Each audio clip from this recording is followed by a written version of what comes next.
تشریح دیکھ لیں گے، اور بہت زیادہ تفصیل میں اس لیے نہیں جائیں گے کہ پھر یہ ہمارا جو ہے ایک پارہ نہیں ہو پائے گا اس وقت میں، اور ختم ہونے کے بعد ایک پارہ ہونے کے بعد جو قرآن مجید سے جو ہم پڑھیں گے اس کے تعلق سے جو باتیں اگر کچھ پوچھنے کی ہوں گی تو انشاءاللہ بعد میں ہم پوچھ لیں گے اور دیکھ لیں گے۔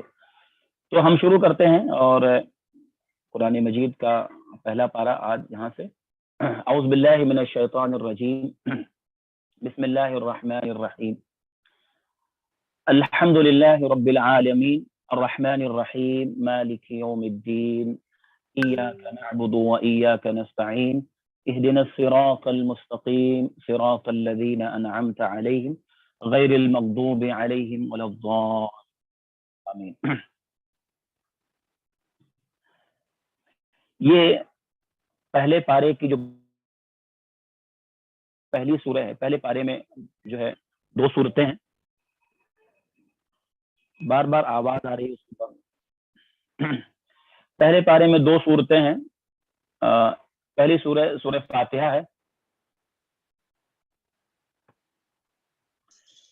شیخ آپ کنٹینیو کریں، تھوڑا پرابلم ہو رہا ہے انٹرنیٹ کا، لیکن آپ پلیز کنٹینیو کیجئے۔ جی سورہ فاتحہ پہلی سورہ ہے جو ہم دیکھیں گے۔ سورہ فاتحہ قرآن مجید کی پہلی سورہ ہے، اور اس کی بہت ساری فضیلتیں ہیں، اور پہلی فضیلت تو یہ ہے کہ صحیح مسلم کی جو حدیث میں اللہ کے نبی صلی اللہ علیہ وسلم کو فرشتے نے آ کے بشارت دیا، اور وہ فرشتہ جو زمین پر پہلی بار آیا تھا، اور ایسا دروازہ آسمان کا کھلا جو پہلی بار کھولا گیا، اور فرشتے نے آ کر کے اللہ کے نبی صلی اللہ علیہ وسلم کو بشارت دیا، سلام کیا، اور کہا کہ آپ کو 2 نور کی خوشخبری ہے، 2 روشنی، 2 نور کی بشارت ہے، اور آپ سے پہلے کسی کو یہ نہیں دیا گیا، یہ نور، یہ 2 روشنی کسی کو نہیں دی گئی آپ سے پہلے، اور آپ اس میں سے جو بھی پڑھیں گے اللہ تعالیٰ آپ کو وہ عطا کرے گا۔ ایک سورۃ الفاتحہ ہے، فاتحۃ الکتاب ہے، اور دوسرے سورہ بقرہ کی آخری 2 آیتیں ہیں۔ تو اس سے معلوم ہوتا ہے کتنی بڑی فضیلت ہے اس کی۔ اس کے علاوہ یہ سورہ فاتحہ کی فضیلت میں سے یہ بھی ہے کہ قرآن کی سب سے عظیم سورہ ہے، جیسے قرآن کی سب سے عظیم آیت الکرسی ہے، ایسے قرآن کی پورے قرآن کی جتنی صورتیں ہیں 114 سورہ، 114 سورہ میں سب سے عظیم عظمت والی سورہ اگر کوئی ہے تو وہ سورۃ الفاتحہ ہے۔ جیسا کہ صحیح بخاری کی روایت میں اللہ کے نبی صلی اللہ علیہ وسلم نے ایک صحابی سے کہا کہ میں تم کو مسجد سے باہر نکلنے سے پہلے قرآن کی سب سے عظیم سورت کا پتہ بتاؤں گا۔ جب نکلنے لگے تو صحابی نے آپ کو یاد دلایا، اللہ کے رسول آپ نے کہا تھا کہ قرآن کی سب سے عظیم سورہ کا نام بتاؤں گا، تو آپ نے فرمایا وہ سورۃ الفاتحہ ہے، اور آپ نے کہا یہی 7 مثانی ہے، یعنی 7 آیتیں جو بار بار پڑھی جانے والی ہیں، تو اور یہ قرآن عظیم جو مجھے دیا گیا۔ تو بہرحال اور بہت ساری فضیلتیں ہیں، ہم اتنا ہی دیکھیں گے۔ سورہ فاتحہ کے کئی نام ہیں، اس کا ایک نام جو فاتحہ ہے، فاتحہ کا مطلب کھلنا، تو یہاں سے قرآن مجید پورا اوپن ہوتا ہے، یہاں سے اسٹارٹ ہوتا ہے، اس لیے اس کا نام قرآن مجید یہاں سے کھلتا ہے، اس لیے اس کا نام فاتحہ ہے۔ ایک نام اس کا نماز بھی ہے، الصلاۃ بھی ہے، حدیث میں اس کا نام آیا الصلاۃ، کہ ہم نے صلاۃ کو اپنے اور بندے کے درمیان بانٹ دیا ہے، تو سورہ فاتحہ کو میں نے اپنے اور بندے کے درمیان بانٹا ہے، حدیث قدسی ہے۔ ایسے اس کا ایک نام ام الکتاب ہے، ام القرآن ہے، ام القرآن یعنی قرآن کی ماں، یعنی یہ اصل ہے۔ اس کے بعد پورا قرآن سمجھیے سورہ فاتحہ کی تشریح اور تفسیر ہے، قرآن کریم کی تشریح پورا کا پورا سورہ فاتحہ میں اللہ نے نچوڑ پیش کر دیا ہے۔ ام الکتاب یعنی قرآن مجید کی کتاب کی ماں۔ ایسے ہی فاتحۃ الکتاب ہے، یا اس کے علاوہ جو ہے شفا بھی ایک نام ہے، الشفا، اور وہ صحابی جنہوں نے کسی قوم کے سردار کے جو ہے قبیلے کے سردار کو بچھو نے یا کسی جانور نے ڈنک مار دیا تھا، ایک صحابی نے سورہ فاتحہ پڑھ کے دم کیا تو اس کو شفا مل گئی۔ نبی نے پوچھا تم کو کیسے معلوم یہ شفا ہے؟ تو اس سے ایک نام اس کا شفا بھی ہے، اور آدمی اس کو پڑھ کے رقیہ بھی کر سکتا ہے، اگر کبھی کچھ ہو تو دم بھی کر سکتا ہے۔ بہرحال اس کی بہت بڑی فضیلت ہے، اور اسی لیے ہر نماز کی ہر رکعت میں اس کو پڑھنا نبی نے واجب قرار دیا ہے. ہر نماز کی ہر رکعت میں سورہ فاتحہ پڑھنا واجب ہے، چاہے وہ امام ہو چاہے مقتدی ہو، نماز کوئی بھی ہو، فرض ہو نفل ہو کوئی بھی نماز ہو، ہر نماز میں اس کو پڑھنا واجب ہے، ہر رکعت میں پڑھنا واجب ہے. جب تک نہیں پڑھیں گے تو وہ نماز نہیں مانی جائے گی. جس رکعت میں سورہ فاتحہ نہیں پڑھی گئی وہ رکعت نہیں مانی جائے گی، کیونکہ اللہ کے نبی صلی اللہ علیہ وسلم کی حدیث ہے لا صلاۃ لمن لم یقرأ بفاتحۃ الکتاب، جس نے سورہ فاتحہ نہیں پڑھی اس کی نماز نہیں. تو بہرحال ہم شروع کرتے ہیں. یہ اس کے ناموں کے بارے میں بات تھی اور اس کی فضیلت کے بارے میں بات تھی. اب ہم آگے بڑھتے ہیں. بسم اللہ الرحمن الرحیم. میں شروع کرتا ہوں اللہ کے نام سے جو بڑا مہربان اور رحم کرنے والا ہے. الحمدللہ رب العالمین. تمام تعریف، ہر طرح کی تعریف اللہ کے لیے ہے جو سارے جہان کا رب ہے. یہ پہلی آیت ہے. پہلی آیت میں علماء کہتے ہیں کہ پہلی آیت جو قرآن مجید کی شروعات ہے اس میں فقیری اور محتاجی کا یاد دلایا گیا. ایک بندہ محتاج ہے اللہ کا، اللہ تعالیٰ کی اتنی نعمتیں اس کے اوپر ہے، اتنا احسان اس کے اوپر ہے کہ جب وہ نماز میں کھڑا ہوتا ہے تو ایک جیسے فقیر اور محتاج ہوتا ہے اور جو ہے کسی کے احسان کا جو ہے یاد کرتا ہے اور اس کا شکریہ ادا کرتا ہے. تو گویا نماز میں ہم جب کھڑے ہوتے ہیں اور ہم کہتے ہیں الحمدللہ رب العالمین، تو گویا ہم اپنے اوپر اللہ کی وہ ساری عطا، ساری نعمتیں جو اللہ نے ہم کو دی ہے اور ہم جو ہے اس کو استعمال کر رہے ہیں، تو گویا ایک جو ہے ہم محتاج ہیں اس کی نعمتوں کے اور ہم اللہ کا شکر ادا کر رہے ہیں. الحمدللہ رب العالمین. تمام طرح کی تعریف، ہر طرح کا شکر صرف اللہ کے لیے ہے جو رب ہے، پالنے والا ہے، سارے جہان کا رب ہے. تو ساری تعریف اللہ کے لیے کیوں ہے؟ کیونکہ وہ رب ہے. وجہ یہ ہے کہ وہ رب ہے، سارے جہان کا رب ہے. اس آیت میں گویا کہ بندے کے دل میں اللہ سے محبت کا دروازہ یہ آیت کھولتی ہے. جب بندہ یہ آیت بولتا ہے تو اس کے دل میں محبت کا دروازہ کھل جاتا ہے. محبت کا دروازہ کہ اس کے اوپر اللہ کے اتنے احسانات ہیں، اتنا کہ جو ہے اس کے زبان سے نکلتا الحمدللہ رب العالمین، کہ اس کے علاوہ کسی کا احسان، کسی کا شکر اپنی زبان پہ نہیں لا سکتا، اتنا اللہ کا احسان ہے. تو یہ محبت کا دروازہ کھولتی ہے. الرحمن الرحیم دوسری آیت ہے جس میں اللہ کی صفت بیان کی گئی. الرحمن الرحیم یعنی وہ دونوں جہان کا جو رب ہے، دونوں جہان کا پالنے والا ہے، پرورش کرنے والا ہے، پیدا کرنے والا ہے. وہ کیسا ہے؟ وہ رحمان بھی ہے اور رحیم بھی ہے. بڑا مہربان ہے اور بڑا رحم کرنے والا ہے. دونوں کا مادہ روٹ ورڈ ایک ہی ہے، لیکن رحمان یہ اللہ کی یہ وسعت کے معنی میں، یعنی اس کی رحمت سب کے لیے دنیا میں عام ہے، سب کے لیے، چاہے وہ نافرمان ہو، مومن بندہ ہو، کافر ہو، سب اس سے فائدہ اٹھا رہے ہیں. لیکن رحیم جو ہے وہ صرف مومنوں کے لیے خاص ہے. اللہ کی جو رحمت مومنوں کے ساتھ ہوتی ہے دنیا میں، اللہ کی مدد، اس کی نصرت، اس کی تائید اور آخرت میں جو جنت، یہ صرف اللہ رحیم ہے ایمان والوں کے لیے. لیکن رحمان سب کے لیے اور اس کی رحمت سے سب فائدہ اٹھا رہے ہیں. تو یہ آیت جو ہے بندے کے دل میں امید کا دروازہ کھولتی ہے. بہت سارے لوگوں کے ذہنوں میں کیا ہوتا ہے؟ ارے اللہ پر ہمیشہ سزا، پکڑ، یہ تو ایک نیگیٹو پیدا ہو جاتا ہے. اللہ نے پہلے ہی بتا دیا الرحمن الرحیم. وہ رب العالمین، سارے جہان کا پالنے والا رب کون ہے؟ جو رحمان اور رحیم ہے. یعنی اتنا رحم کرنے والا، اتنا رحم کرنے والا کہ اس کی رحمت اس کے غضب پہ غالب ہے. جب ایک بندہ پڑھتا ہے تو ایک گنہگار بندہ اس کے دل میں امید جاگ جاتی ہے، امید پیدا ہوتی ہے کہ میرا رب رحم کرنے والا ہے اور سب سے زیادہ رحم کرنے والا ہے. تو کیوں نہ میں اپنی حاجتوں کو، اپنی پریشانیوں کو اس کے سامنے بیان کروں، کیوں نہ میں اس سے مانگوں، کیوں نہ میں اس کے سامنے گڑ گڑاؤں جو اتنا رحم کرنے والا ہے. مالک یوم الدین، جو مالک ہے آخرت کے دن کا، جزا کے دن کا، بدلے کا دن کا. بدلے کا دن، حالانکہ اللہ مالک تو پوری کائنات کا ہے اور سب ہر چیز کا مالک ہے وہ، لیکن یہاں خاص کہا گیا مالک یوم الدین، جو مالک ہے آخرت کے دن کا. یعنی اس دن اس کی بادشاہت سب کے سامنے ظاہر ہو جائے گی. اللہ پوری کائنات کا مالک ہے، لیکن اس آیت میں بتایا گیا مالک یوم الدین، وہ مالک ہے جزا اور بدلے کے دن کا. ایک دن ایسا آنے والا ہے جب فیصلے کا دن ہے. دنیا میں بہت سارے مالک ہیں, بہت سارے بادشاہ بھی ہیں, ملک بھی ہیں, مالک بھی ہیں, لیکن یہ سب وقتی ہے. ایک دن ایسا آنے والا ہے کہ سب کی بادشاہت ختم ہو جائے گی, سب کی ملکیت ختم ہو جائے گی, صرف ایک مالک ہوگا, اور اس دن صرف اس کی چلنے والی ہے. اور وہ کون سا دن ہے؟ وہ فیصلے کا دن ہے. یہ آیت نا بندے کے دل میں ایک خوف پیدا کرتی ہے, اپنے گناہوں کا ڈر, آخرت کو یاد دلاتی. مالک یوم الدین, وہ مالک ہے بدلے کے دن کا. یہ پڑھنا جب بندہ پڑھتا ہے نا تو ایک ڈر پیدا ہوتا ہے کہ جو ایک دن ایسے آنے والا ہے جب ساری زندگی کا حساب دینا ہے, سارے راز اللہ کے سامنے کھولے جائیں گے. پوری زندگی جو 50-60 سال جی کے گیا ہے نا, وہ اللہ کے سامنے کھول دی جائے گی.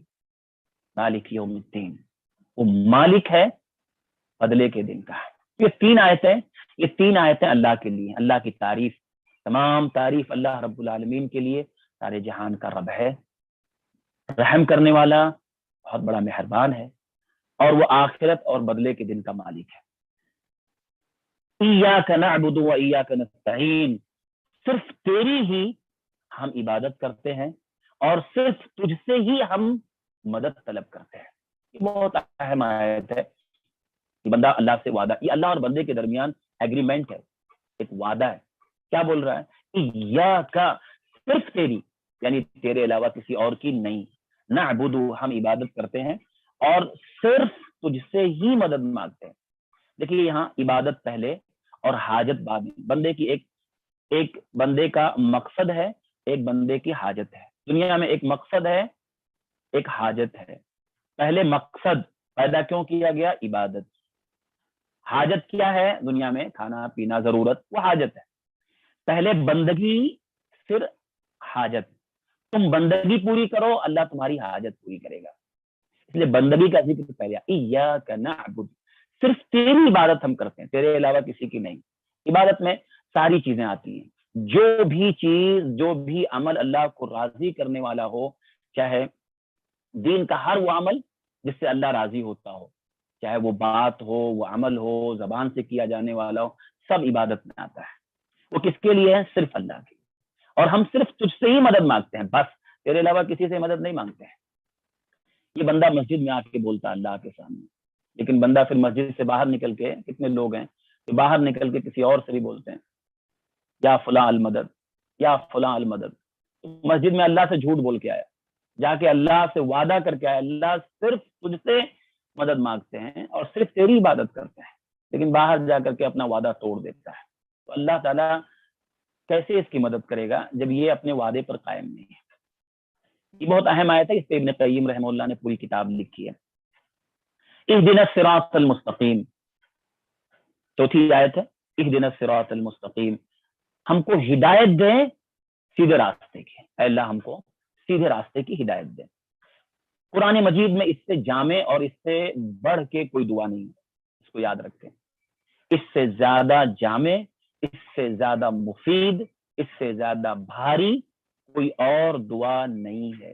اہدنا الصراط المستقیم, اے اللہ ہم کو ہدایت دے. ہدایت کا مطلب, ہدایت تو ہم کو مل چکی ہے, ہم مسلمان ہیں, ایمان لا چکے ہیں, اللہ کو مانتے ہیں, نبی کو مانتے ہیں, ہدایت تو مل چکی ہے.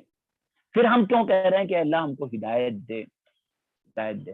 دیکھیے ہدایت تو مل گئی ہے, لیکن ہدایت ملنے کے بعد یہ کوئی گارنٹی نہیں ہے کہ وہ ہدایت پر باقی رہے. ہدایت مل جانے کے بعد شیطان کہاں بیٹھا ہے؟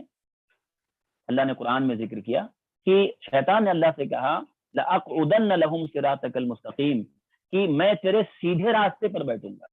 تو شیطان بھی صراط مستقیم پر بیٹھا ہے, اور ایک بندہ جب صراط مستقیم پر آ جاتا ہے تو اب اس کے لیے خطرہ بڑھ جاتا ہے, کیونکہ شیطان کہاں بیٹھا ہے؟ صراط مستقیم پر.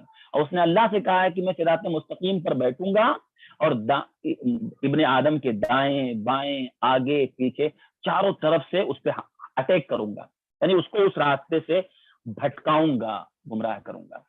تو صراط مستقیم تو مل گیا, لیکن اس پر موت تک چلتے رہنا, یہ خطرہ موت تک باقی ہے کہ انسان کبھی بھی پھسل سکتا ہے, کبھی بھی جا سکتا ہے. اس لیے اس دعا کی ہر وقت ضرورت ہے, ہر رکعت میں اسی لیے اس کو پڑھنا واجب کیا گیا کہ بندہ ہدایت کا محتاج اپنی موت تک ہر سانس میں بندہ ہدایت کا محتاج ہے. شیطان کب اس کو اچک لے جائے نہیں کہہ سکتے. صراط مستقیم پر بیٹھا ہے. تو جب ہم کہتے ہیں اہدنا الصراط المستقیم، اللہ ہم کو سیدھے راستے کی ہدایت دے، مطلب سیدھے راستے پر جمع کے رکھ، یہ مانگا جائے. سیدھے راستے پر جمع کے رکھ، ادھر ادھر ٹیڑھا پن نہ آئے، دل میں شک شبہ نہ آئے. کیونکہ دو طرح کے فتنے ہوتے ہیں، ایک شہوات، ایک شبہات، ایک ڈیزائر اور ایک ڈاؤٹس. شیطان کب دل میں شبہ پیدا کر دے اور صراط مستقیم سے بھٹکا دے، شیطان کب اس کے دل میں شہوت غالب کر دے اور وہ صراط مستقیم سے اس کو بھٹکا دے. تو یہ دعا نا اہدنا الصراط المستقیم، اللہ مجھ کو ہدایت دے، یعنی مجھ کو جمع کے رکھ، موت تک جمع کے رکھ سیدھے راستے پر. اور جامع دعا ہے. علماء نے کہا پورے قرآن میں اس سے زیادہ جامع دعا کوئی نہیں، کیونکہ جب بندہ یہ مانگتا ہے تو مطلب اللہ سے یہ کہہ رہا ہے اللہ مجھ کو ہر طرح کے فتنے سے بچا، شبہات اور شہوات ہر طرح کے فتنے سے بچا کے صراط مستقیم پر قائم رکھ. تو ایک معنی تو یہ ہے. دوسری بات یہ کہ ہدایت میں بھی الگ الگ درجے ہوتے ہیں. ہدایت میں الگ الگ درجے ہوتے ہیں، ہر آدمی کی ہدایت ایک لیول کی نہیں ہوتی ہے. دیکھیے ہدایت کے الگ الگ لیول ہیں، درجے ہیں. کوئی آدمی ہدایت کا لیول کسی کا اتنا بڑا ہو جاتا ہے کہ وہ صدیق کے مقام پہ پہنچ جاتا ہے، کوئی شہداء کے مقام پہ پہنچ جاتا ہے، کوئی صالحین کے مقام پہ پہنچ جاتا ہے. تو ہدایت میں الگ الگ لیول ہیں. یہ کب ہوتا ہے؟ جتنا زیادہ بندہ ہدایت کے راستے پر چلتا ہے اور دن بدن اس کی ہدایت مضبوط ہوتی چلی جاتی ہے. تو دعا جب ہم مانگتے ہیں نا تو ایک تو یہ مانگتے ہیں اللہ ہم کو جمع کے رکھ، بھٹکنے مت دے، ڈاؤٹ اور ڈیزائر یہ سب فتنوں سے بچا کے رکھ. دو، ہماری ہدایت میں دن بدن اضافہ کر. جیسے اور لوگوں کا درجہ بڑھتا چلا گیا ایسے ہر دن ہدایت میری بڑھتی چلی جائے. اہدنا الصراط المستقیم، اللہ ہم کو ہدایت دے صراط مستقیم کی، یعنی ہر دن میرے ہدایت کا لیول اونچا ہوتا چلا جائے یہاں تک کہ صدیق کے مقام تک پہنچا دے. تو یہ بہت جامع دعا اہدنا الصراط المستقیم. اچھا اب آگے بتائے گا کہ بھائی صراط مستقیم کون سا ہے؟ صراط الذین انعمت علیہم، ان لوگوں کا راستہ جن پر تو نے انعام کیا، جن پہ تو نے اے اللہ جن لوگوں پر تو نے انعام کیا دنیا میں تیرا انعام نازل ہوا، ان لوگوں کے راستے پہ چلا. صراط مستقیم بہت سارے لوگ اپنے آپ کو دعویٰ کریں گے صراط مستقیم یہ وہ، نہیں اے اللہ وہ لوگ تیرے وہ خاص بندے، تیرے وہ مخلص بندے جن پہ تیرا انعام ہوا، تو نے انعام کیا، انہی کے راستے پہ چلا. اب یہ کون لوگ ہیں؟ اللہ نے سورہ نساء میں بیان کیا. چار طرح کے لوگ ہیں جن کو اللہ نے سورہ نساء میں بیان کیا. ہم آگے دیکھیں گے اس کو. 4 درجے ہیں انبیاء کا، من النبیین والصدیقین والشہداء والصالحین. یہ 4 درجے ہیں اللہ کے نزدیک جن پہ اللہ کا انعام ہوا. سب سے بڑا اللہ کا انعام ہوتا ہے کہ اللہ کسی کو نبی بنا دے، نبوت دے دے. تو یہ اللہ کا سب سے بڑا انعام ہے دنیا میں بندے کے لیے. اس کے بعد صدیقین، شہداء، پھر صالحین. تو پہلا جو ہے انبیاء، یہ تو خاص لوگ ہیں جن کو اللہ نے دیا. اس کے بعد صدیق، شہداء، صالحین. یہ تینوں درجے میں کوئی بھی آدمی ہدایت میں بڑھتے بڑھتے ان 3 درجوں کے پا سکتا ہے. تو انبیاء کے بعد سب سے اونچا درجہ صدیق کا ہوتا ہے. تو یہ ان لوگوں کا راستہ جن پہ اللہ نے انعام کیا ہے، ان کے راستے پہ اللہ ہم کو بھی چلا. غیر المغضوب علیہم ولا الضالین، اور بچا ہم کو غیر المغضوب، ان لوگوں کا راستہ نہیں، ان لوگوں کے راستے سے بچا جن پر تیرا غضب نازل ہوا، تیرا غصہ نازل ہوا. ولا الضالین، اور نہ ان لوگوں کا راستہ جو گمراہ ہو گئے. اس سے مراد کون ہے؟ مغضوب سے مراد جن پہ اللہ کا غضب نازل ہوا. حدیث میں آتا ہے کہ اللہ کے نبی صلی اللہ علیہ وسلم نے فرمایا المغضوب الیہود، مغضوب علیہم الیہود. مغضوب سے مراد یہود ہیں، اور ولا الضالین النصارى، نصارى الضالین. تو ضالین سے مراد نصارى ہے. تو 2 ایسی بڑی جماعت، 2 ایسے فرقے جو پہلے گزر چکے ہیں، ان کا یہاں ذکر آیا جو گمراہ ہو چکے، جو بھٹک گئے۔ اللہ کی نگاہ میں دو ایسے لوگ جو صراط مستقیم سے بھٹک گئے، اے اللہ ان لوگوں کے راستے سے بچا لینا جو صراط مستقیم سے بھٹکے۔ کون ہیں وہ؟ خاص طور پہ دو لوگ، مغضوب ضالین۔ مغضوب کہتے ہیں، مغضوب جن کے پاس علم آیا، جنہوں نے علم جن کے پاس آیا اور انہوں نے سب جان لیا، حق کو پہچانا، حق کو پہچاننے کے باوجود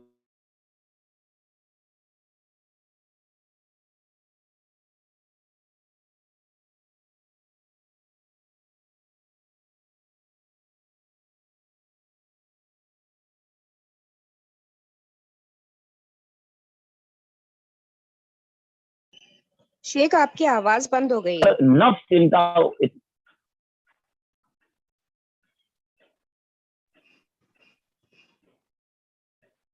ان کے اوپر شہوت اتنی غالب آ گئی تھی کہ ان کو ہدایت ملی، ان کو حق پہچانا۔ مغضوب یہود نے حق کو پہچانا لیکن عمل نہیں کیا، حق کو پہچانا لیکن عمل نہیں کیا، علم آیا عمل نہیں کیا، یہ بڑا مجرم ہوتا ہے۔ دیکھیے ایک آدمی کسی بات عمل نہیں کیا کیونکہ وہ جانتا نہیں تھا، لیکن ایک آدمی جانتا تھا، علم اس کے پاس تھا، لیکن اس نے علم کے باوجود شہوت غالب آ گئی، اس نے عمل نہیں کیا۔ تو اس سے مراد کون ہے؟ یہود ہیں۔ اور صرف یہود، یہ مثال دینے کے لیے دو مثال ہے، دو مثال دی گئی۔ اور ضالین نصارہ، ضالین کو کیوں بولتے ہیں؟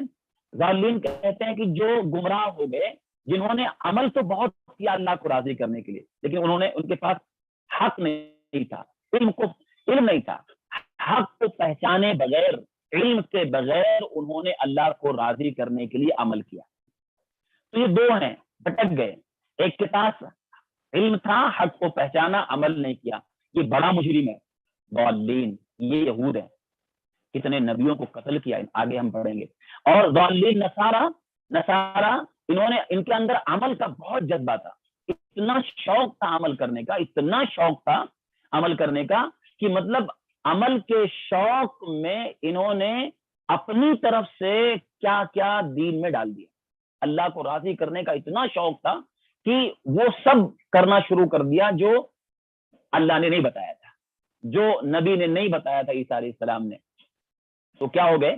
وہ گمراہ ہو گئے۔ آج بھی آپ علماء نے کہا کہ اس کیٹیگری میں وہ سارے لوگ آتے ہیں جو آج دین کے نام پر، وہ ان کے اندر شوق بہت ہوتا ہے عبادت کا، جذبہ اتنا ہوتا ہے عمل کا کہ جتنا نبی نے بتایا ہے نا، اتنا ان کے لیے وہ اپنے لیے کافی نہیں سمجھتے۔ بھائی جتنا نبی نے بتایا اتنے کر لو، جنت مل جائے گی انشاءاللہ، لیکن وہ نبی کا بتایا ہوا جتنا ہے نا ان کو کم لگتا ہے، ان کو تھوڑا لگتا ہے۔ پھر وہ کیا کرتے ہیں؟ اپنی طرف سے بہت ساری عبادتیں، بہت سارے اذکار، بہت سارے وظیفے، بہت سارے مطلب اللہ کے لیے وہ سمجھتے ہیں میں خوش کر رہا ہوں۔ یہ گمراہی ہے۔ تو نصارہ ضالین ہوئے، کیوں؟ انہوں نے علم کے بغیر کیا کیا؟ عبادت کیا، عمل کیا، جو علم میں، جو دین میں نہیں تھا اس کو بھی کیا۔ تو بہرحال یہ دو، تو اس آیت، اس سورہ میں 3 لوگوں کا ذکر ہوا، اس سورہ میں 3 لوگوں کا ذکر ہوا۔ نمبر 1، پہلی جماعت وہ ہے جس نے حق کو پہچانا اور صراط مستقیم کو پہچانا اور اس پہ عمل کیا۔ یہ کون لوگ ہیں؟ ان کے اوپر اللہ کا انعام ہوا، صراط الذین انعمت علیہم، یہ پہلا گروپ ہے جن کے اوپر اللہ کا انعام ہوا۔ کون لوگ ہیں وہ؟ جنہوں نے حق کو پہچانا اور اس کے مطابق عمل کیا۔ نمبر 2، دوسرا گروہ کون ہے؟ جنہوں نے حق کو پہچانا لیکن عمل نہیں کیا۔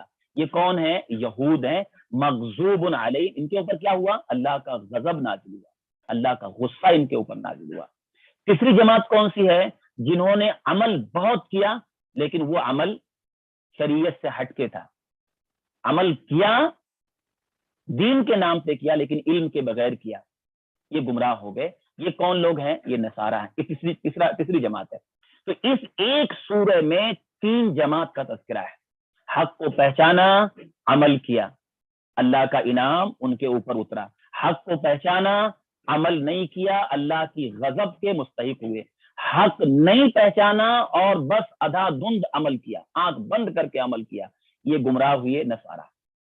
اس سورہ میں ایک بات اور معلوم ہوتی ہے کہ اگر ہم کو کوئی چیز مانگنا ہو, دعا وغیرہ مانگنا ہو, تو پہلے اللہ کی تعریف کرنا چاہیے. دیکھیے یہ سورہ میں شروع میں 3 آیتیں اللہ کی تعریف میں, الحمدللہ رب العالمین الرحمن الرحیم مالک یوم الدین.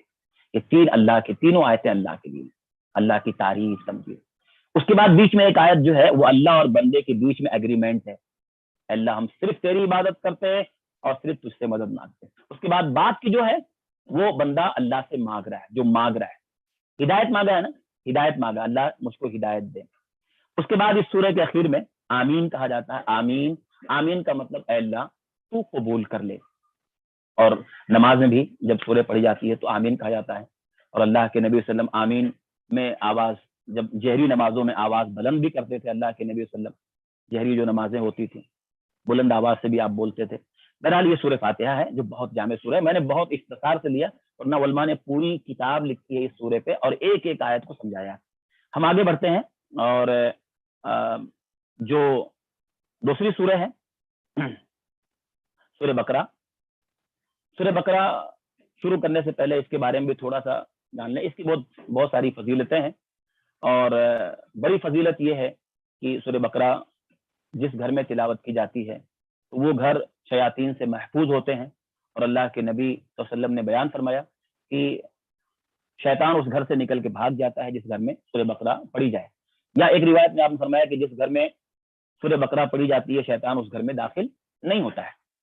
اور اس کے علاوہ اور بہت ساری فضیلتیں اس کی بیان کی گئی کہ یہ سورہ جو ہے اپنے پڑھنے والے کے لیے سفارش کرے گی. زہراوین آپ نے کہا, مطلب بدلی کی طرح سایہ کرے گی قیامت کے دن. تو یہ سورہ ہے جو بہت ہی اہم سورہ ہے, اور اس کو پڑھنا برکت ہے, اس کو چھوڑ دینا حسرت اور افسوس ہے, اور جو ہے ایک طرح سے برکت کا ختم ہونا ہے. تو اس کو پڑھنا چاہیے, اور یہ بہت اہم سورہ ہے. یہ سورہ مدنی ہے, مدنی سورہ ہے, اور مدنی صورتوں میں جو انداز ہوتا ہے یا جو اللہ تعالیٰ کا جو خطاب کا انداز ہوتا ہے, مدنی صورتوں میں زیادہ تر احکام ہوتے ہیں, احکام زیادہ ہوتے ہیں. مکی صورتوں میں آپ کو دعوت کا پہلو زیادہ ہوتا ہے, دعوت, ایمان لاؤ قرآن پہ, ایمان لاؤ نبی پر, ایمان لاؤ فلاں, تو وہ زیادہ ہوتا ہے مکی صورتوں میں جو مکہ میں نازل ہوئی, مکہ ہجرت سے پہلے نازل ہوئی. مدنی صورتیں جو اللہ کے نبی کی ہجرت کے بعد اتری ہیں ان میں احکام زیادہ ہوتے ہیں. تو یہ سورہ ہے قرآن مجید کی سب سے بڑی سورہ ہے یہ, اور اس میں احکام بھی زیادہ ہیں. یہ مدینہ میں اتری ہے, اور اس سے آپ سمجھیں کہ 13 سال ہو چکے ہیں نبی کو نبی بنے ہوئے. اللہ کے نبی صلی اللہ علیہ وسلم کو نبوت ملے 13 سال ہو چکے ہیں, اور وہ 13 سال مکے میں گزر چکے ہیں, اور قرآن نازل ہوتے ہوئے 13 سال ہو چکے ہیں. اس کے بعد یہ سورہ اتر رہی ہے. اس کے پہلے بہت سی سورتیں اتر چکی ہیں جو مکی زندگی میں, اور اب یہ 13 سال کے بعد مدینے میں جب آپ گئے ہیں ہجرت کر کے, اب یہ سورہ اتر رہی ہے مدینہ میں. اب وہاں پر احکامات چونکہ زیادہ آئیں گے تو ہم اس کو پڑھیں گے, اور یہ بھی بہت اہم سورہ ہے, اس کے اندر بھی بہت سارے احکامات ہیں. اور اس کی شروعات جو ہوتی ہے بسم اللہ الرحمن الرحیم, الف لام میم, یہ حروف مقطعات ہے, اس کو یہیں سمجھ لیں. اور قرآن میں کئی جگہوں پہ آئیں گے, کئی سورتوں کے شروع میں آئیں گا. یہ عام طور پہ سورتوں کے شروع میں آتے ہیں. مقطعات کا مطلب ہوتے ہیں ٹکڑے ٹکڑے کاٹ کاٹ کے پڑھے جانے والے الفاظ. یہ الفابیٹس ہیں جو عربی کے الفابیٹس ہیں, حروف تہجی جس کو ہم بولتے ہیں, الف با تا سا. تو الف سے لے کر کے یا تک جو حروف تہجی ہیں یا الفابیٹس ہیں, وہی الفابیٹس ہیں یہ, اور الگ الگ پڑھے جاتے ہیں. الف لام میم, تو یہ الگ الگ پڑھے جانے والے الفاظ ہیں, اور ان کے معنی کے تعلق سے بہت سارے اختلافات ہیں. ہم یہ سمجھیں کہ یہ اللہ تعالیٰ کا ایک چیلنج تھا جو اللہ نے سورتوں کے شروع میں نازل کیا ہے. اور مکہ والوں کو ایک چیلنج یہ تھا کہ تم کہتے ہو کہ یہ قرآن گڑھا ہوا ہے, نبی گڑھ کے لا رہے ہیں, یا اللہ کی طرف سے نہیں ہے. تو یہ قرآن جو ہے نا, یہ اسی الفابیٹ سے بنا ہوا ہے جو تم بولتے ہو. تمہاری عربی زبان میں جتنے الفابیٹس ہیں, جتنے حروف تہجی جو تم بولتے ہو روزانہ صبح و شام, تو تمہاری عربی زبان میں جتنے الفابیٹس ہیں اسی سے یہ قرآن بنا ہے. پورا قرآن, اس سے ایک لفظ, ایک ورڈ بھی باہر نہیں ہے. تمہاری زبان کے ورڈ سے ایک ورڈ بھی باہر کا نہیں ہے. تو تم بھی تو وہ زبان جانتے ہو, تم بھی ایسا بنا کے لے آؤ. تو یہ ان کو چیلنج تھا کہ دیکھو وہی الفابیٹس ہیں جو تم بولتے ہو, جو تم کہتے ہو, اس سے باہر کا نہیں ہے. یہ چیلنج ہے تمہارے لیے, تم بھی بنا کے لے آؤ, تم بھی ایسا. تو اللہ نے کئی جگہوں پہ چیلنج کیا, وہ ہم آگے دیکھیں گے.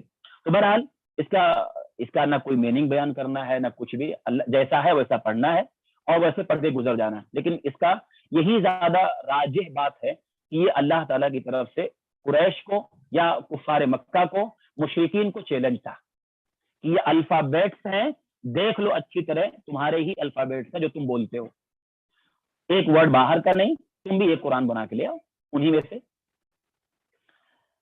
ذالک الکتاب لا ریب فیہ، ذالک الکتاب، یہ کتاب ہے، لا ریب فیہ، اس میں کوئی شک نہیں. شروع میں بتا دیا گیا کتاب، اس کے اللہ کی طرف سے نازل ہونے میں کوئی شک نہیں. اچھا ایک بات اور یاد رکھیں، جہاں بھی حروف مقطعات آتے ہیں نا، جہاں بھی، اس کے بعد اکثر یا تو قرآن کی بات ہوگی یا قرآن کے صفت کی بات ہوگی یا وحی کی بات ہوگی. اس کو آپ پورے قرآن میں جہاں بھی آپ دیکھیں گے کہ حروف مقطعات ہے، اس کے بعد قرآن کی بات آئے گی یا تو قرآن کے صفت کی بات آئے گی.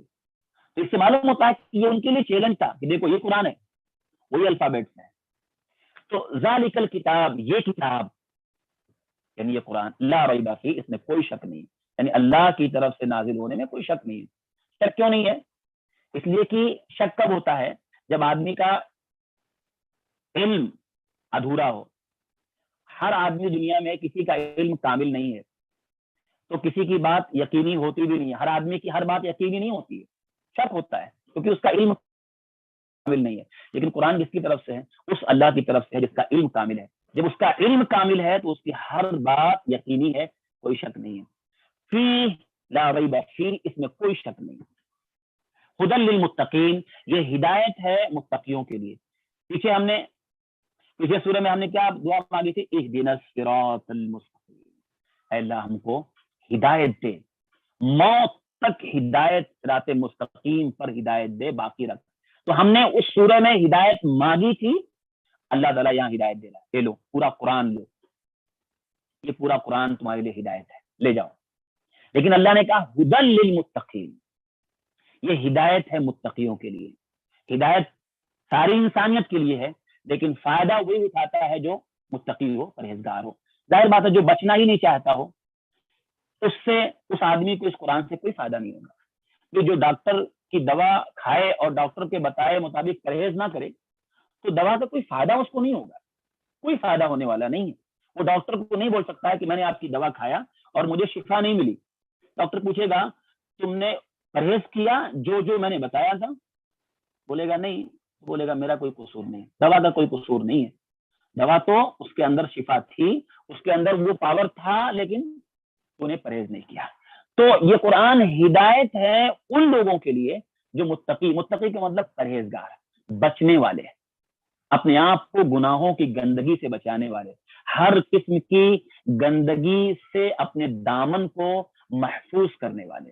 تو قرآن کیا ہوتا ہے ان کے لیے؟ دن بدن ہدایت بڑھتا چلا جائے، ان کی ہدایت بڑھتی چلی جاتی ہے کیونکہ یہ پرہیزگار لوگ ہیں. لیکن جو بچنا ہی نہ چاہے اس کو کہاں سے ہدایت ملے گی بھائی؟ تو یہ تقویٰ ہے، متقی کا مطلب بچنا، اپنے آپ کو بچانا. الذین یؤمنون بالغیب، اب یہ اللہ تعالیٰ آگے تقویٰ والوں کی کچھ صفت بیان کر رہا ہے کہ متقی کون ہے. اسے متقیوں کی بہت ساری صفات اللہ نے بیان کیا. یہاں اللہ نے 4-5 باتیں بتائی. الذین یؤمنون بالغیب، نمبر 1 جو غیب پر ایمان رکھتے ہیں. غیب پر ایمان رکھتے ہیں. غیب کا مطلب بنا دیکھے، جو انسان کے عقل میں آنے والی نہ ہو، اس کے حواس میں، اس کے شعور میں جو چیز نہ آئے، وہ غیب ہے. تو پہلی صفت یہ ہے کہ جو لوگ ایمان رکھتے ہیں غیب پر، یعنی وہ اللہ اور رسول کی بات پر ایمان رکھتے ہیں. اللہ نے کہہ دیا مان لیا، رسول نے کہہ دیا مان لیا. ہماری عقل میں آئے چاہے نہ آئے، سمجھ میں آئے چاہے نہ آئے، ہم نے اللہ کو دیکھا نہیں، نبی نے کہا، اللہ نے، ہم نے مان لیا. تو اللہ اور رسول کی خبروں پر بنا دیکھے مان لینا، اس کو ایمان کہتے ہیں. ایمان بالغیب یہ بہت بڑی چیز ہے. تو متقیوں کے لیے صفت ہے. پہلی چیز کیا ہے؟ متقی کی پہلی کوالٹی کیا ہے؟ کہ وہ غیب پر ایمان رکھتا ہے، چاہے عقل میں آئے چاہے نہ آئے. جیسے بہت سارے لوگ آپ دیکھیے قبر کے عذاب کا انکار کرتے ہیں. بھئی عذاب کہاں ہوتا قبر میں؟ حدیث میں آیا، حدیث نہیں مانتے ہم. کیوں؟ دکھتا نہیں ہے. قبر کھودی جاتی ہے، وہاں کچھ عذاب دکھتا نہیں ہے. تو اس کی آنکھ کو نہیں دکھتا ہے، لیکن ہم کو یقین ہے کہ قبر میں عذاب ہوتا ہے. کیوں؟ الذین یؤمنون بالغیب، جو غیب پر ایمان رکھتے ہیں. غیب اسی کو کہا جاتا ہے جو انسان کی عقل میں نہ ہے، سمجھ میں نہ آئے۔